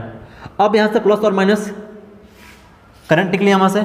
अब यहाँ में एक लगा दिया चार्ज कंट्रोलर, जो क्या करेगा, जो बैटरी को चार्ज करेगा, और इसको जोड़ दिया हमने एक बैटरी से जोड़ दिया एक इन्वर्टर और वहाँ से एक आउटपुट। जब यहाँ करंट जनरेट होगा वो कहाँ जाएगा, ये हमारा डीसी इनपुट, ये हमारी आएगी किसमें, चार्ज कंट्रोलर में। अब ये क्या करेगा, इस डीसी के माध्यम से क्या करेगा, बैटरी को चार्ज करेगा। अब बैटरी जब हमारी क्या होगी, चार्ज होगी, तो एनर्जी को स्टोर करेगी, किस रूप में, वो यूज करेगी हमारी रासायनिक ऊर्जा के रूप में एनर्जी को स्टोर कर लेगी। उसके बाद जब हमें आवश्यकता पड़ेगी तो हम क्या करेंगे, एक इन्वर्टर का हमने इस्तेमाल किया, ये क्या करेगा, इस बैटरी में जो डीसी करंट उपलब्ध है इसको एसी में कन्वर्ट करेगी, एसी में बदलेगी, एसी में बदलेगी इन्वर्टर, और बदलने के बाद क्या करेगा, हमें आउटपुट पे लोड पे दे देगा। ये हमारा क्या है, लोड है, बल्ब है, जो क्या होगा, बल्ब हमारा जलने लगेगा। ये पूरी सिस्टम है हमारा सोलर पैनल का और सोलर फोटोवोल्टाइक सिस्टम का। ये हम इस तरह से ऐसे इसको बिजली को, हम सौर ऊर्जा को बिजली में कन्वर्ट करते हैं, उसके बाद इसका ऐसा स्टोर करते हैं, स्टोर करने के बाद उसको हम उसका उपभोग करते हैं। ये हमारा क्या है, पूरा का पूरा कहलाएगा सोलर सिस्टम। ठीक है, आगे बढ़ते हैं। अब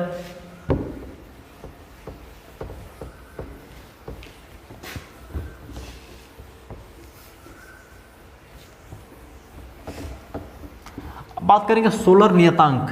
सोलर नियतांक क्या होगा, देखना ये फार्मूला नोट कर लेना, यहीं से क्वेश्चन पूछा जाता है।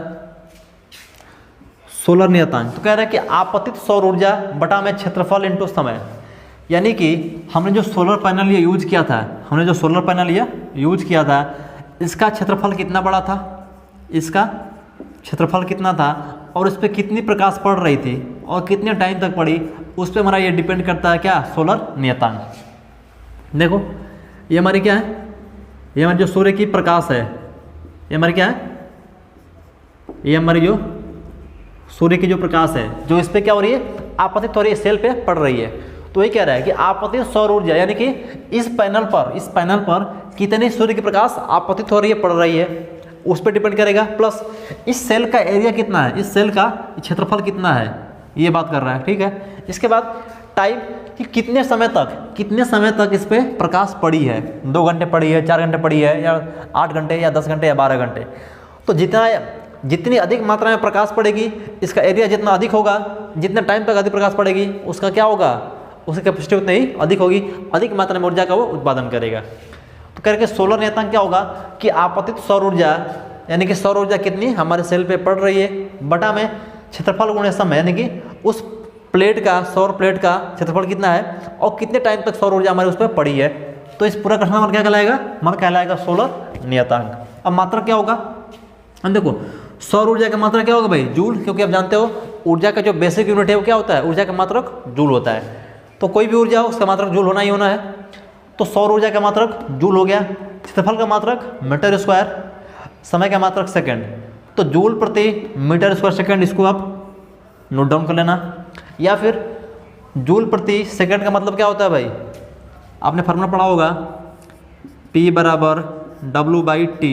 W क्या आपका ऊर्जा, यानी कि जूल प्रति सेकंड। तो हमने क्या किया, इस जूल और सेकंड को, जूल और इस सेकंड को हमने क्या किया, बदल दिया वाट में। तो जूल प्रति सेकंड क्या हो गया, वाट बटा में ये मीटर स्क्वायर, तो वाट प्रति मीटर स्क्वायर, क्योंकि आप लिख रखा जूल प्रति सेकंड बराबर वाट।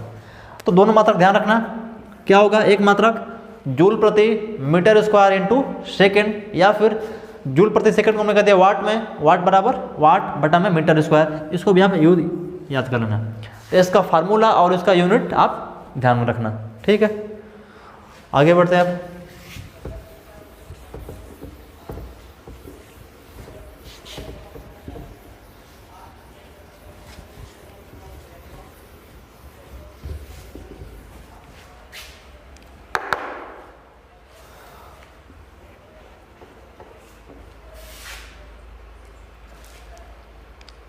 अब हमारा सोलर थर्मल इलेक्ट्रिकल सिस्टम। ठीक है, तो इसमें क्या होगा कि हम सोलर ऊर्जा का यूज़ करेंगे, सौर ऊर्जा का यूज करेंगे, उसके बाद क्या करेंगे, उसको हीट में कन्वर्ट करेंगे। हीट में कन्वर्ट करने के बाद क्या करेंगे, बॉयलर में डालेंगे, और बॉयलर में क्या करेंगे, हम पानी को गर्म करेंगे, उसके बाद ऊष्मा उत्पन्न करेंगे, यानी भाप को बदलें, भाप में उस ऊष्मा को भाप में कन्वर्ट करेंगे, उसके बाद हम देंगे टरबाइन पर, और टरबाइन के बाद क्या करेंगे हम देंगे जनरेटर पर, तब जाके हमें क्या मिलेगी, विद्युत ऊर्जा मिलेगी। तो इसका यूज क्यों होता है ध्यान देना। अभी तक हम जो अभी इसके पहले पढ़ते आ रहे थे सोलर सेल, ठीक है, सोलर सेल और बैटरी के माध्यम से जो हम ऊर्जा एकत्रित कर रहे थे, तो उसकी क्षमता क्या थी, उसकी क्षमता एक लिमिट थी। हम उससे बड़े बड़े जनरेटर या मोटर या अधिक मात्रा में ऊर्जा को जनरेट नहीं कर सकते। उसके लिए हमें क्या करना होगा, उसके लिए हम यूज क्या करेंगे, सौर तापीय विद्युत प्रणाली यानी कि सोलर थर्मल इलेक्ट्रिक सिस्टम। यानी कि हमें जहाँ पे अधिक मात्रा में विद्युत को उत्पन्न करना होगा सौर ऊर्जा के माध्यम से, वहाँ पे हम किसका यूज करेंगे, वहाँ पे हम यूज करेंगे सोलर थर्मल इलेक्ट्रिक सिस्टम का। लेकिन जहाँ पे हमें कम मात्रा में, छोटी मात्रा में, जैसे ही समझ लो, जैसे हमें केवल अपने घर पे बिजली यूज करनी है, हमें केवल अपने घर के लिए बिजली को उत्पन्न करना है, तो क्या करेंगे हम 2, 4 या 5 क्या करेंगे, 5 तो सोलर प्लेट यूज करेंगे और एक बैटरी यूज कर लेंगे और एक इन्वर्टर यूज कर लेंगे। तो कम से कम क्या होगा कि हमारे घर की जितनी भी यूज की जो चीज़ें हैं, लाइट जलेगा, पंखा चलेगा, कूलर चलेगा, टीवी चलेगा, इवन आपका फ्रिज भी चल सकता है, ठीक है। तो अब ये हमारी क्या एक छोटी आवश्यकता थी हमारी कि हम आपने केवल एक घर के लिए हमें क्या करना था, हमें वो एक घर के लिए सौर ऊर्जा को विद्युत ऊर्जा में बदलना था और एक घर के लिए सभी उपकरणों को चलाना था। तो वहाँ पे हम कर रहे थे कि सोलर सिस्टम का यूज़ कर रहे थे। वहाँ पे हमने एक 5 या 6 सोलर प्लेट ले लिया, एक बैटरी ले लिया, एक इन्वर्टर ले लिया, ठीक है, और हमने क्या किया, एक सिस्टम तैयार कर दिया जो क्या करेगी कि हमें सौर ऊर्जा को विद्युत ऊर्जा में कन्वर्ट कर देगी। लेकिन अगर हम एक पूरे गांव को या एक पूरे शहर को अगर सप्लाई देनी होगी, एक पूरे शहर को अगर हमें सप्लाई करना होगा, तब क्या करेंगे हम, तब वहाँ से हम उसको नहीं यूज करेंगे। क्यों? क्योंकि वहाँ से क्या होती है, उस माध्यम से हमें बहुत कम मात्रा में ऊर्जा उत्पन्न होती है। तो उसके लिए हम क्या करेंगे कि जब एक पूरे शहर को या पूरे गांव को हमें जब ऊर्जा देनी होगी, सप्लाई करनी होगी, तब हम यूज़ करेंगे किसके लिए, सोलर थर्मल इलेक्ट्रिक सिस्टम का यूज़ करेंगे। इसमें क्या करेंगे हम, इसमें हम यूज करेंगे, देखते हैं डायग्राम के माध्यम से।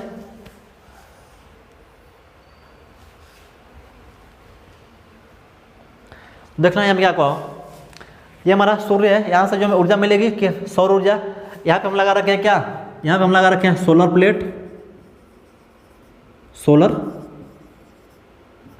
प्लेट लगा रखे हैं, ठीक। अब क्या होगा, या सोलर पैनल कह लो, तो इस जो सूर्य की ऊर्जा है वो क्या है, ये हमारी पड़ेगी किस पे, सोलर प्लेट पे, सोलर पैनल पे।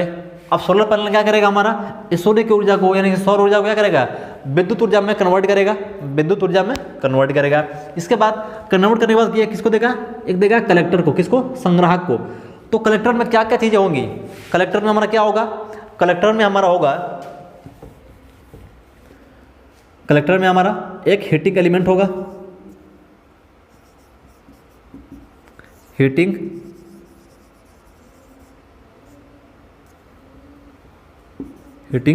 एलिमेंट होगा। इसके अलावा आप चाहो तो इन्वर्टर भी लगा सकते हो। इन्वर्टर जो हमें यहाँ से जो ऊर्जा मिलती है सूर्य के माध्यम से, जो सौर ऊर्जा के बाद जब विद्युत ऊर्जा में हम कन्वर्ट करते हैं, तो वहाँ कौन सी मिलती है, वहाँ हमें मिलती है डीसी ऊर्जा मिलती है। सूर्य से जब हम सौर ऊर्जा को विद्युत ऊर्जा में कन्वर्ट करते हैं, वहाँ हमें डीसी ऊर्जा मिलती है, डीसी एनर्जी मिलती है, डीसी द्वारा उत्पन्न होता है। लेकिन अब हमें एसी चाहिए, उसके लिए हम क्या करेंगे, इन्वर्टर का यूज़ करेंगे। इस डीसी को एसी में इन्वर्टर हमारा कन्वर्ट कर देगा। हमने एक संग्राहक यूज किया है। अब संग्राहक में क्या होगा, कई सारे हमारे हीटिंग एलिमेंट होंगे। अब इसके अलावा हमारा एक, आप चाहो तो इन्वर्टर यूज कर लोगे, जो क्या करेगा, इस डीसी को एसी में कन्वर्ट करेगा। इसके बाद किसको देगा, इस हीटिंग एलिमेंट को। हमारा जो हीटिंग एलिमेंट है ये क्या होगा, यह हीट होगा। और आपने पढ़ा था H बराबर I²R/T। H बराबर क्या होगा, I²RT। अब ये क्या करेगा, ये हमारा ऊष्मा उत्पन्न करेगा, ऊष्मा उत्पन्न करेगा। अब किसको देगा, जब यहाँ ऊष्मा उत्पन्न होगा, हमने लगा रखा है बॉयलर में क्या होगा, बॉयलर में हम पानी भर के रखेंगे। अब ये जो ऊष्मा है, यहाँ से जो ऊष्मा निकलेगी, ये जो ऊष्मा निकली है यहाँ से, ये ऊष्मा किसको देंगे, बॉयलर को। अब बॉयलर में क्या होगा, पानी हमारा गर्म होगा। पानी गर्म होने के बाद क्या होगा, अब हमारा जो बॉयलर के बाद हम लगाएंगे टरबाइन, तो उसको जब देंगे तो क्या होगा, उसको मूव करने का प्रयास करेगा। और क्या करेगा, हमें यांत्रिक ऊर्जा देगा। उस यांत्रिक ऊर्जा के माध्यम से हम क्या करेंगे, हम जो आगे जनरेटर लगा रखे हैं या अल्टरनेटर लगा रखे हैं, उसको मूव कराएगा। तो क्या होगा, बड़े पैमाने पर एक एनर्जी हमें जनरेट होगी, विद्युत ऊर्जा उत्पन्न होगी। तो ये जो सिस्टम होगा हमारा कहलाएगा सौर ऊर्जा का विद्युत ऊर्जा में उत्पादन, लेकिन ये अधिक मात्रा में करेगा। जो इसके पहले पढ़ रहे थे उससे ये अधिक मात्रा में करेगा।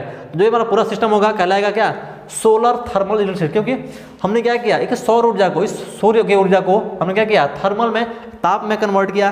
ताप में कन्वर्ट करने के बाद क्या किया हमने, इस ताप को बदला किस में, मैकेनिकल ऊर्जा यानी कि यांत्रिक ऊर्जा में, फिर यांत्रिक ऊर्जा को हमने कन्वर्ट किया विद्युत ऊर्जा में। तो ये जो पूरी सिस्टम बनी है इसके माध्यम से क्या होगा, अधिक मात्रा में विद्युत को हम उत्पन्न करेंगे या फिर चेंज कर लेंगे और क्या करेंगे, एक पूरे सिटी को या गांव को हम सप्लाई दे सकते हैं। ठीक है, तो आगे बढ़ते हैं।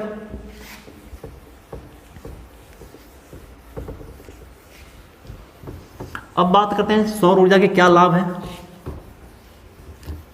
सबसे बड़ा लाभ तो यही है पहला, इसमें क्या होती है कि प्रदूषण रहित होता है, इसमें कोई प्रदूषण नहीं होता है। पहला कह रहा है कि सौर ऊर्जा का भंडार असीमित है। असीमित है मतलब कि इसकी कोई लिमिट नहीं है, क्योंकि आप जितना चाहो जितनी मात्रा में सूर्य की ऊर्जा को इकट्ठा करो और उतनी मात्रा में क्या करो, सौर ऊर्जा को विद्युत ऊर्जा में कन्वर्ट कर लो। तो यही कह रहा है कि सौर ऊर्जा का भंडार असीमित है, यानी कि सूर्य से जो हमें ऊर्जा मिल रही है वो क्या है, उसका भंडार सीमित नहीं है, असीमित है, बहुत अधिक मात्रा में है। आप उसको जितना स्टोर कर सकते हो करो, कोई दिक्कत नहीं है। नंबर सेकंड, इससे वायु प्रदूषण नहीं फैलता है। इसके बाद सौर ऊर्जा का एक मितव्ययी सोर्स है। मितव्ययी मतलब क्या, कम खर्चीला है, यानी जिसको कम खर्चे में हम क्या कर सकते हैं, यूज कर सकते हैं। हमने क्या किया, कम खर्चे में सौर ऊर्जा को विद्युत ऊर्जा में कन्वर्ट कर लिया, तो हमारा इकोनॉमिकल हो गया, मितव्ययी हो गया। हमने क्या खर्च करना पड़ा, हमें सिर्फ और सिर्फ एक सोलर पैनल बनाना पड़ा, उसके लिए हमें एक सेल का निर्माण करना पड़ा, और एक सेल बनाए और उस सेल को क्या किया, कई ग्रुप में इकट्ठा करके हमने एक पैनल बना दिया, वही जो खर्चा आया हमारा लगा। बाकी हमारी सारी चीज़ें क्या है, बैटरी वैटरी में ज़्यादा खर्चा नहीं है। तो आप इसको कम सस्ते में ही, यानी कम मूल्य पे सस्ते में ही अधिक मात्रा में बिजली को आप जनरेट कर सकते हो, यानी कि सौर ऊर्जा को विद्युत ऊर्जा में कन्वर्ट कर सकते हो। अब बात करेंगे हानि की। तो कह रहे कि जब बादल होते हैं तो सौर ऊर्जा पृथ्वी तक पर्याप्त मात्रा में नहीं पहुंच पाती है। भाई बात सही है कि जब बरसात का मौसम है या जो ठंड का मौसम है, उस मौसम में क्या होती है, धूप थोड़ी सी कमज़ोर होती है, उतनी अधिक मात्रा में हमें ऊष्मा या ऊर्जा नहीं मिल पाती है। तो उस समय क्या करते हैं हम, इस सब चीज़ों के लिए हम बैटरी का इस्तेमाल करते हैं। किसके लिए, बैटरी का, जो क्या करता है कि एनर्जी को, जब धूप तगड़ा होगा तो उस समय क्या होगा, बैटरी को हम स्टोर कर लेंगे, चार्ज कर लेंगे और उसके माध्यम से क्या करेंगे, विद्युत को यूज करेंगे। इसके बाद सौर ऊर्जा पर आधारित यंत्र महंगे होते हैं। अब थोड़ा सा इसका क्या है कि जो इक्विपमेंट आते हैं, इसका जो इसके उपकरण आते हैं जो यूज किए जाते हैं सौर ऊर्जा पर, वो थोड़े से महंगे आते हैं। जैसे सोलर कुकर हो गया आपका, ये थोड़ा सा महंगा आता है, ये बात इसका नुकसान है हमारा। अब सौर ऊर्जा का उपयोग देख लेते हैं। तो पहला है कि सौर ऊर्जा के द्वारा खाद्य पदार्थों को पकाया जा सकता है। इस कार्य के लिए सोलर कुकर का उपयोग करते हैं। तो सौर ऊर्जा के माध्यम से हम जितने भी खाद्य सामग्री हैं आपको, उसको भी आप पका सकते हैं। उसके लिए क्या करना होगा, आपको सोलर कुकर का उपयोग करते हैं। तो ये बात करता है कि सोलर कुकर के उपयोग के माध्यम से हम क्या करेंगे, कि सभी खाद्य पदार्थों को भी हम पका सकते हैं सोलर एनर्जी का उपयोग करके। सेकेंड नंबर कह रहा है कि समुद्र के जल को वाष्प बनाकर नमक प्राप्त करने में भी हम सौर ऊर्जा का इस्तेमाल करते हैं। यानी क्या होगा कि जो समुद्र की जो जल है उसको हम क्या करेंगे, वाष्प बना देंगे। तो क्या होगा, जो पानी है आपका वाष्प बन के उड़ जाएगा, बाकी जो शेष बचेगा हमारा नमक होगा। तो समुद्र के जल को हम क्या करेंगे, वाष्पित करके नमक भी बना सकते हैं सौर ऊर्जा के माध्यम से। थर्ड कह रहा है कि विद्युत शक्ति उत्पादन में भी सौर ऊर्जा का उपयोग किया जा सकता है। अभी आप पढ़े हो कि जो हमारा विद्युत शक्ति उत्पादन कर रहे हैं वो सौर ऊर्जा के माध्यम से कर रहे थे, जिसमें हम सोलर सेल वगैरह भी यूज कर रहे थे। ठीक है, इसके बाद कह रहा है कि सौर ऊर्जा पर आधारित सोलर जल शोधक यानी कि सोलर वाटर प्यूरीफायर की बात कर रहा है, द्वारा अशुद्ध जल को हम शुद्ध जल में बदल सकते हैं। यानी कि सौर ऊर्जा के माध्यम से आप चाहो तो क्या करते हो, वाटर को प्यूरीफाई कर सकते हो, यानी कि अशुद्ध जल को शुद्ध जल में कन्वर्ट कर सकते हो। यह बात है। अब चलते हैं आगे की ओर।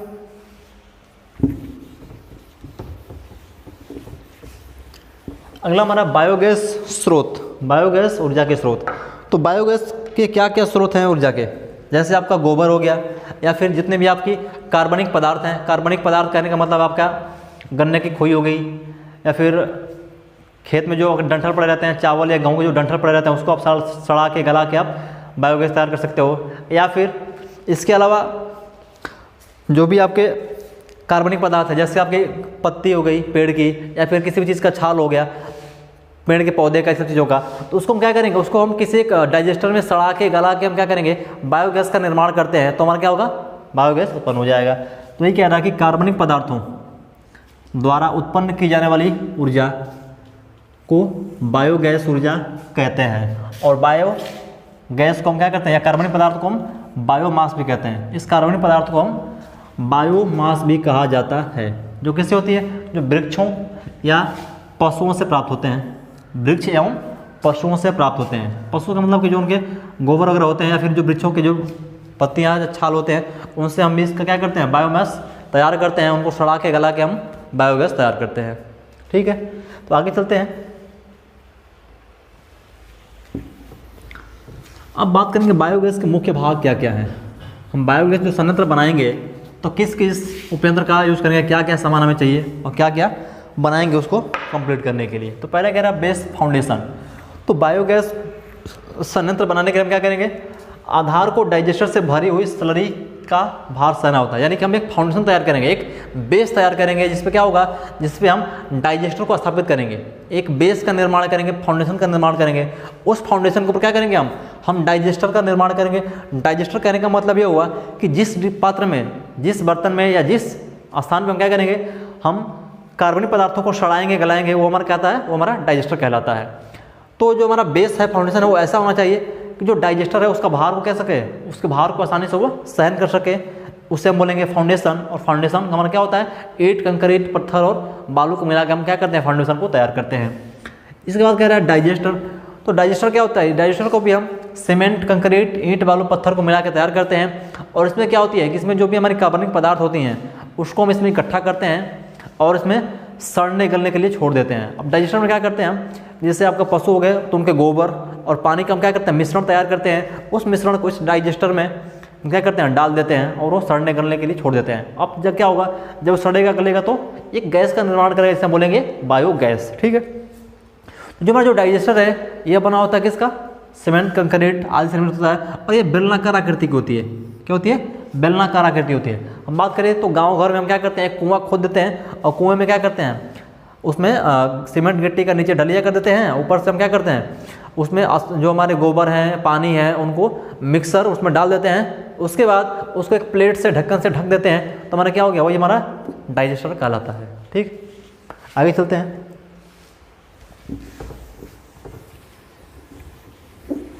अगला हमारा है इनलेट और आउटलेट और गैस संग्राहक।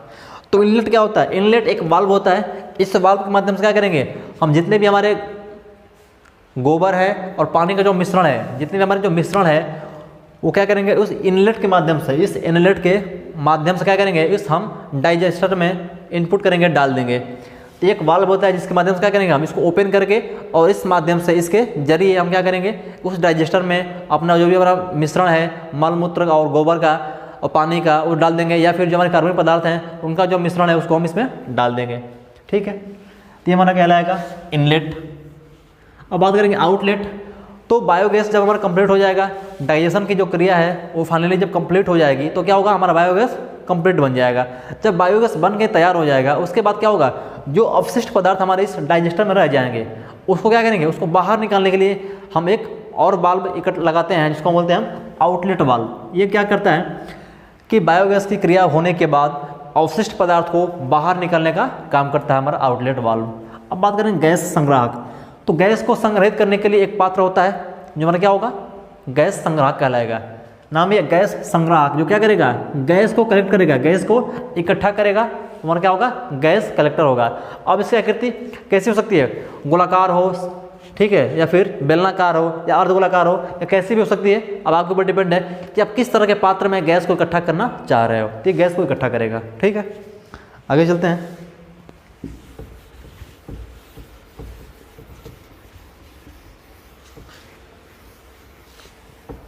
अगला हमारा है स्लरी मिश्रण टैंक।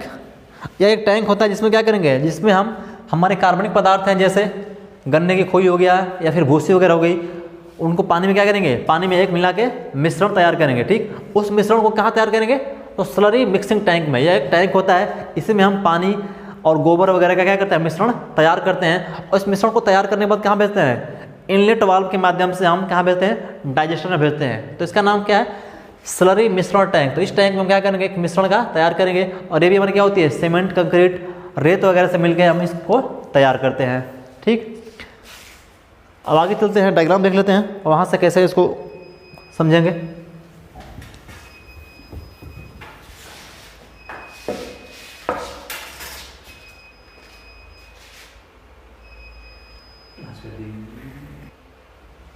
और ये छूट गया था गैस पाइप। तो गैस पाइप क्या होता है कि गैस पाइप मतलब कि ऐसी पाइप लगाते हैं जिसके माध्यम से क्या कर सकते हैं हम गैस को बाहर निकाल सके या गैस को हम आगे ट्रांसफ़र कर सकें। ये हमारी क्या होती है, गैस पाइप कहलाएगी।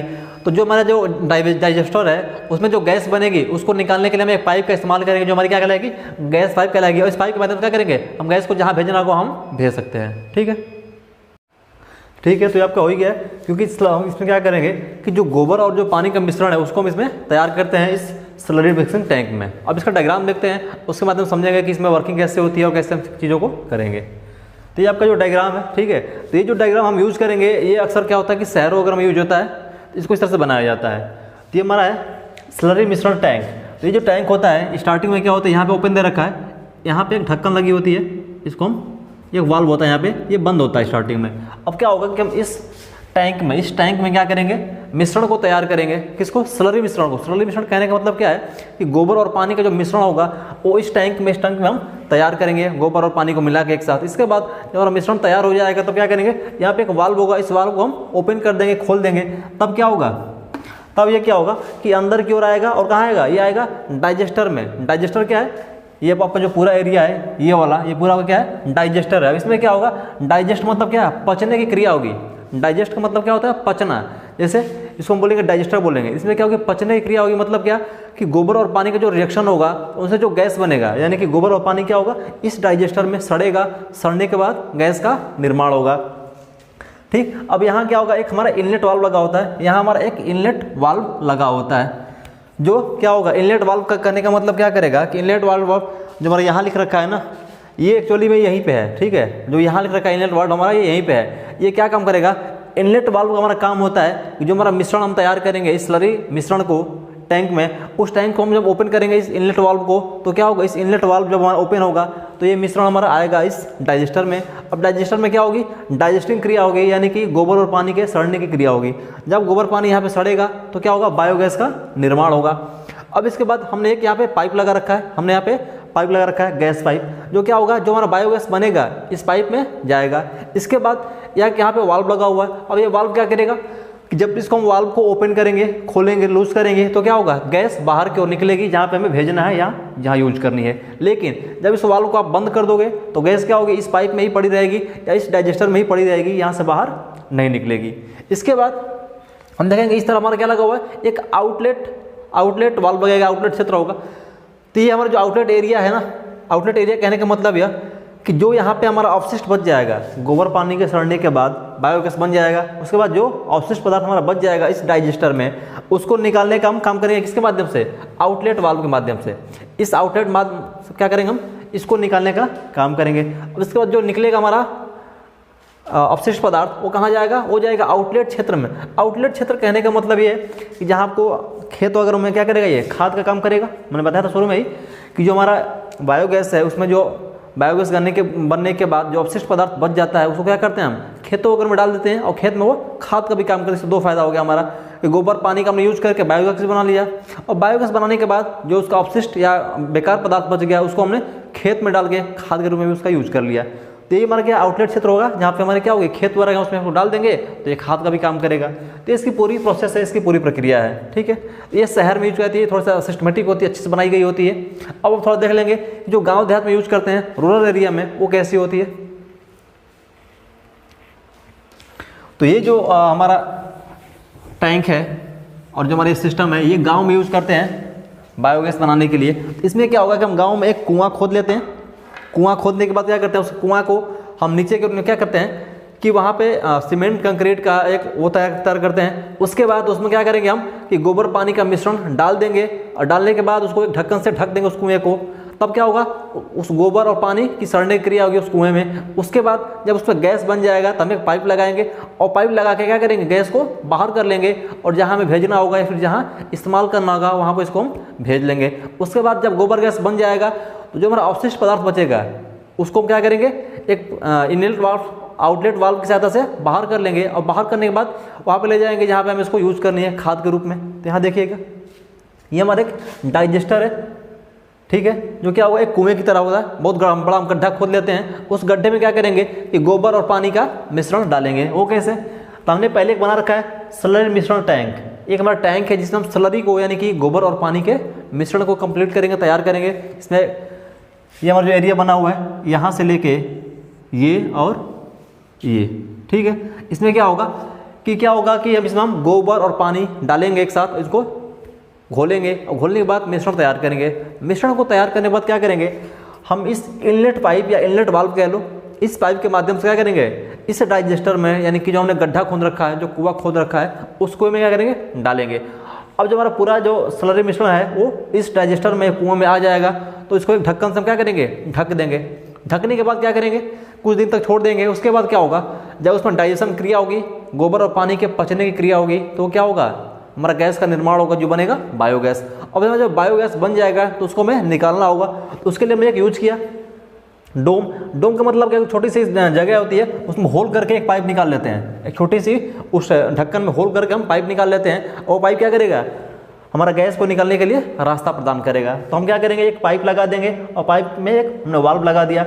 अब पाइप से जो हमारा गैस बनेगा इस डाइजेस्टर में, इस पाइप में इंटर करेगा, ठीक है।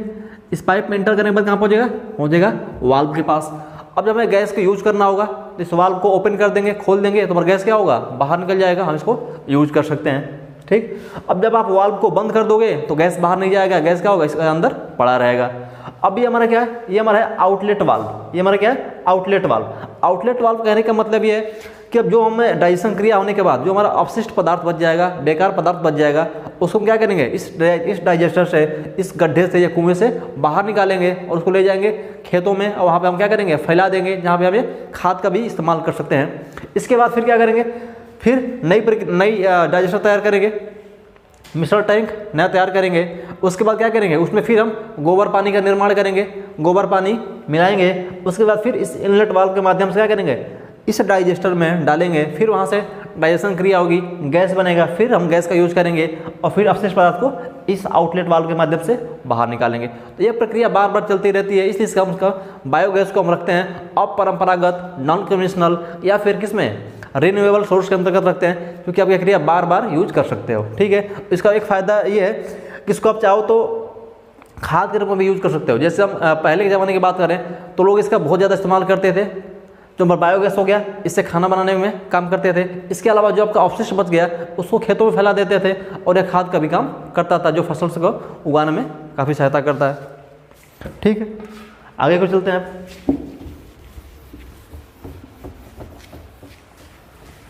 अब बायोगैस का लाभ, इसका लाभ क्या क्या उसको देख लेते हैं। तो पहला पॉइंट कह रहा है कि भारत में जीवों के अपशिष्ट रूप में यह काफ़ी मात्रा में मिलता है, यानी कि जो जीवों के अपशिष्ट रूप है उसके रूप में यह काफ़ी मात्रा में मिलता है।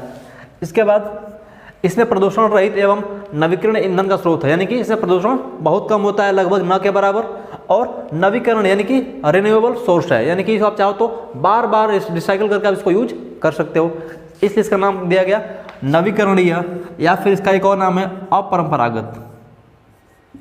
अपरंपरागत, आपको इस दोनों नामों को ध्यान रखना होगा, क्योंकि कभी कभी एग्जाम में नवीकरण ना दे देगा अपरंपरागत, तो आपको कंफ्यूज नहीं होना है, ठीक है। नंबर 3, कि गाँव में इनका प्रयोग किया जाना अधिक सरल है, इसलिए इसका हम यूज ज़्यादातर गाँव में ही करते हैं। आगे चलते हैं।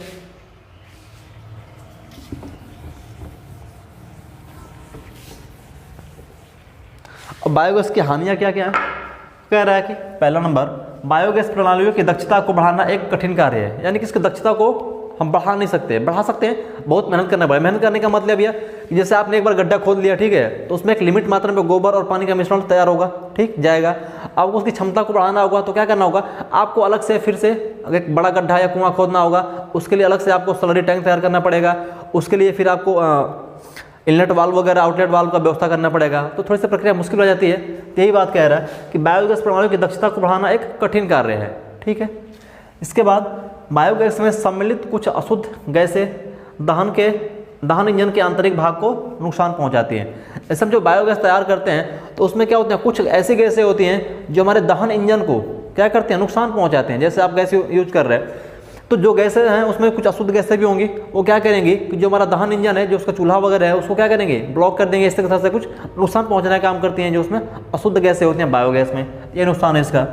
इसके बाद इनमें सभी प्रकार के स्थलों पर लगाया जा सकता है, लगाया जाना संभव नहीं है, यानी कि इसको हर जगह लगाना संभव नहीं है, यानी कि इसको वहाँ पे लगाएंगे जहाँ पे एरिया क्या हो, थोड़ा सा ओपन हो, खुला हो, ताकि दुर्गंध वगैरह से लोगों को कम डिस्टर्बेंस हो, इसलिए हम वहाँ पे इसका यूज़ करते हैं। आगे चलते हैं अब।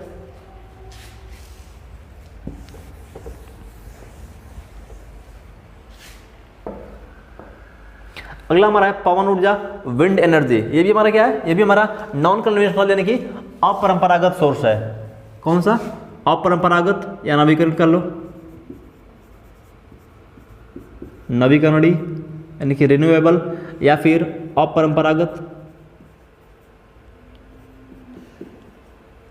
अब क्या करेंगे हम, विंड ऊर्जा यानी कि वायु जो चलती है ना, उस वायु का इस्तेमाल करके, वायु को इस्तेमाल करके हम क्या करेंगे, विद्युत ऊर्जा का उत्पादन करेंगे। तो इसे बोलेंगे विंड एनर्जी के माध्यम से विद्युत एनर्जी में उत्पन्न करना या कन्वर्ट करना।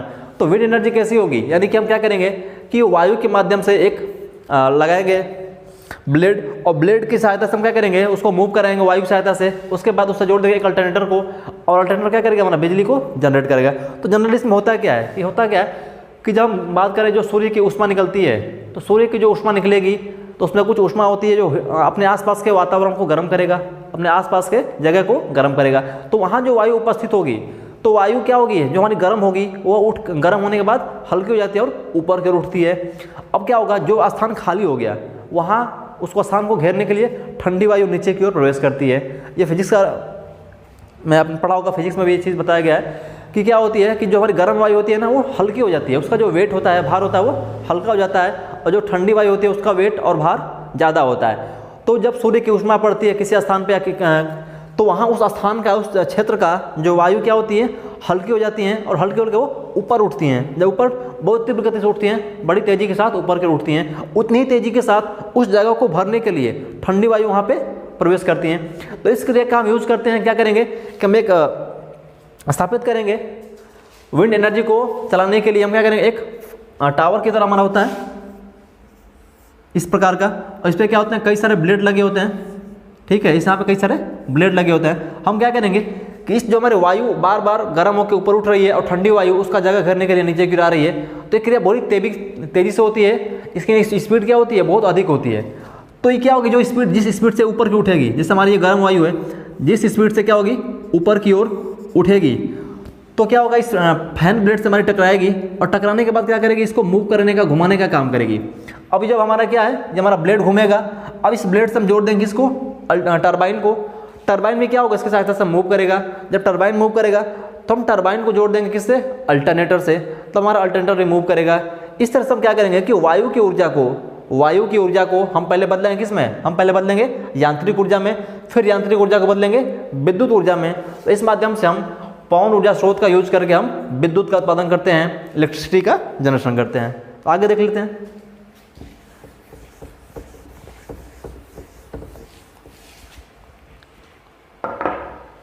ये हमारा दिखा रहा है हवा का वेग, ठीक है, यानी कि हवा कितनी स्पीड से, कितनी तीव्रता से आगे को चल रही है, ऊपर की ओर उठ रही है, ठीक है।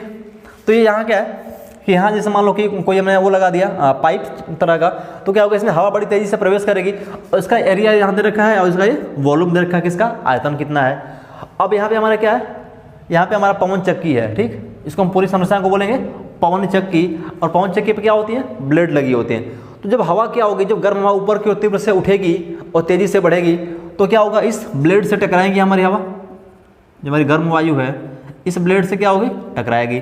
जब टकराएगी तो हमारा ब्लेड क्या होगा, हमारा ब्लेड घूमना शुरू करेगा। हमने क्या किया, इस एयर ऊर्जा का यानी कि विंड एनर्जी का इस्तेमाल किया किसमें, मैकेनिकल एनर्जी पैदा करने में। तब हमारा जो ब्लेड क्या होगा, मूव करने लगेगा, घूमने लगेगा। अब चूँकि ब्लेड से क्या होगा, हम जोड़ देंगे किसको, टरबाइन को।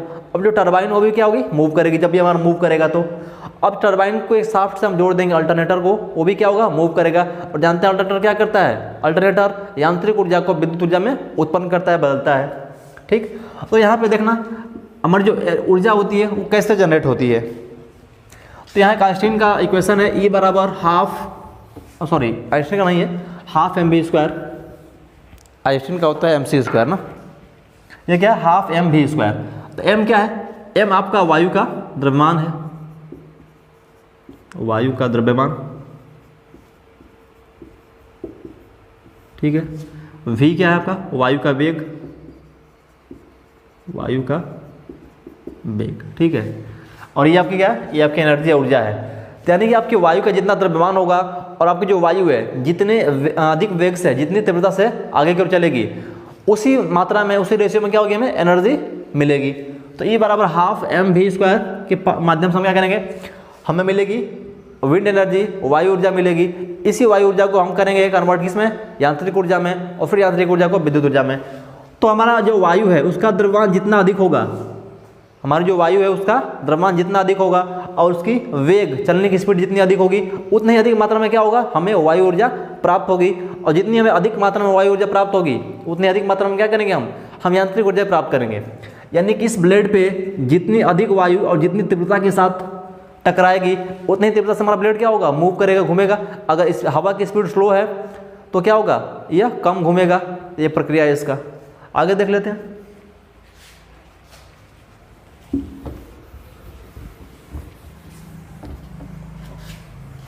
अब यहां ध्यान देना, ये हमारा क्या ब्लेड है, किसका, पवन चक्की का। अभी हम देखा था डायग्राम में, तो हमारा एक पवन चक्की लगा हुआ है और पवन चक्की से क्या जोड़ रखा है हमने, पवन चक्की से हमने जोड़ रखा है एक टरबाइन। ये क्या हमारा पवन टरबाइन है, ठीक है। एक हमारा पवन चक्की है, पवन चक्की से हम जोड़ रखे हैं किसको, टरबाइन को।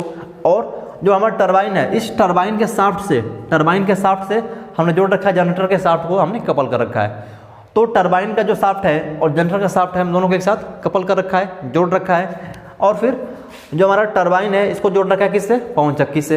अब क्या होगा, जब हमारी हवा है, वायु है, तीव्रता से अगर इस ब्लेड पर टकराती है, तीव्रता से टकराएगी, तो हाफ mv² के अकॉर्डिंग क्या होगा, वह ऊर्जा हमारी क्या होगी, इस जो हमारी वायु ऊर्जा है वो बदलेगी किसमें, बदलेगी यांत्रिक ऊर्जा में। अब हमारा जो ये ब्लेड है वो तेज़ी से घूमना शुरू करेगा, मूव करेगा।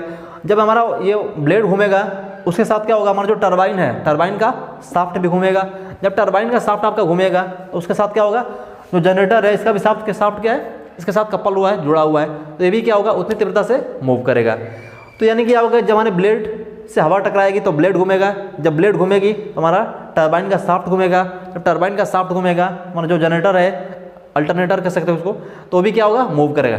अब यही हमारा अल्टरनेटर मूव करना शुरू करेगा, वो क्या करेगा, यांत्रिक ऊर्जा को विद्युत ऊर्जा में उत्पन्न करना शुरू कर देगा। और फाइनली हमें क्या होगा, आउटपुट पे विद्युत ऊर्जा प्राप्त हो जाएगा। तो यही इसका जो संरचना है और यही प्रक्रिया, इसी माध्यम से क्या करते हैं, हम वायु ऊर्जा को विद्युत ऊर्जा में कन्वर्ट करते हैं और बदलते हैं, ठीक है।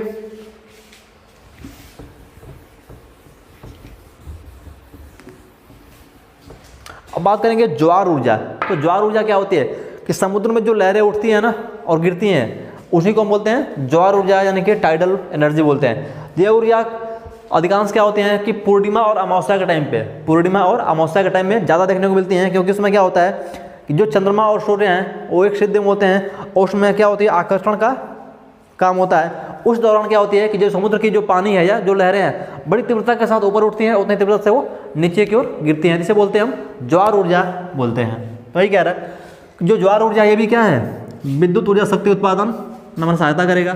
तो समुद्र व बेसिन के बीच जल के बहाव पर निर्भर करता है, यानी कि जो समुद्री जो जल है उनका जो बहाव है उस पर डिपेंड करेगा। बहाव अगर ज़्यादा तीव्रता से होगा तो हमारी जो एनर्जी उत्पन्न होगी वो अधिक मात्रा में होगी, बहाव कम होगा तो ऊर्जा की मात्रा कम होगा, ठीक है। और जो हमारी ज्वार एनर्जी है ये भी क्या हमारा, ये भी एक प्रकार का नॉन कन्वेंशनल, अपरंपरागत या फिर रिन्यूएबल नवीकरणीय ऊर्जा का एक सोर्स है।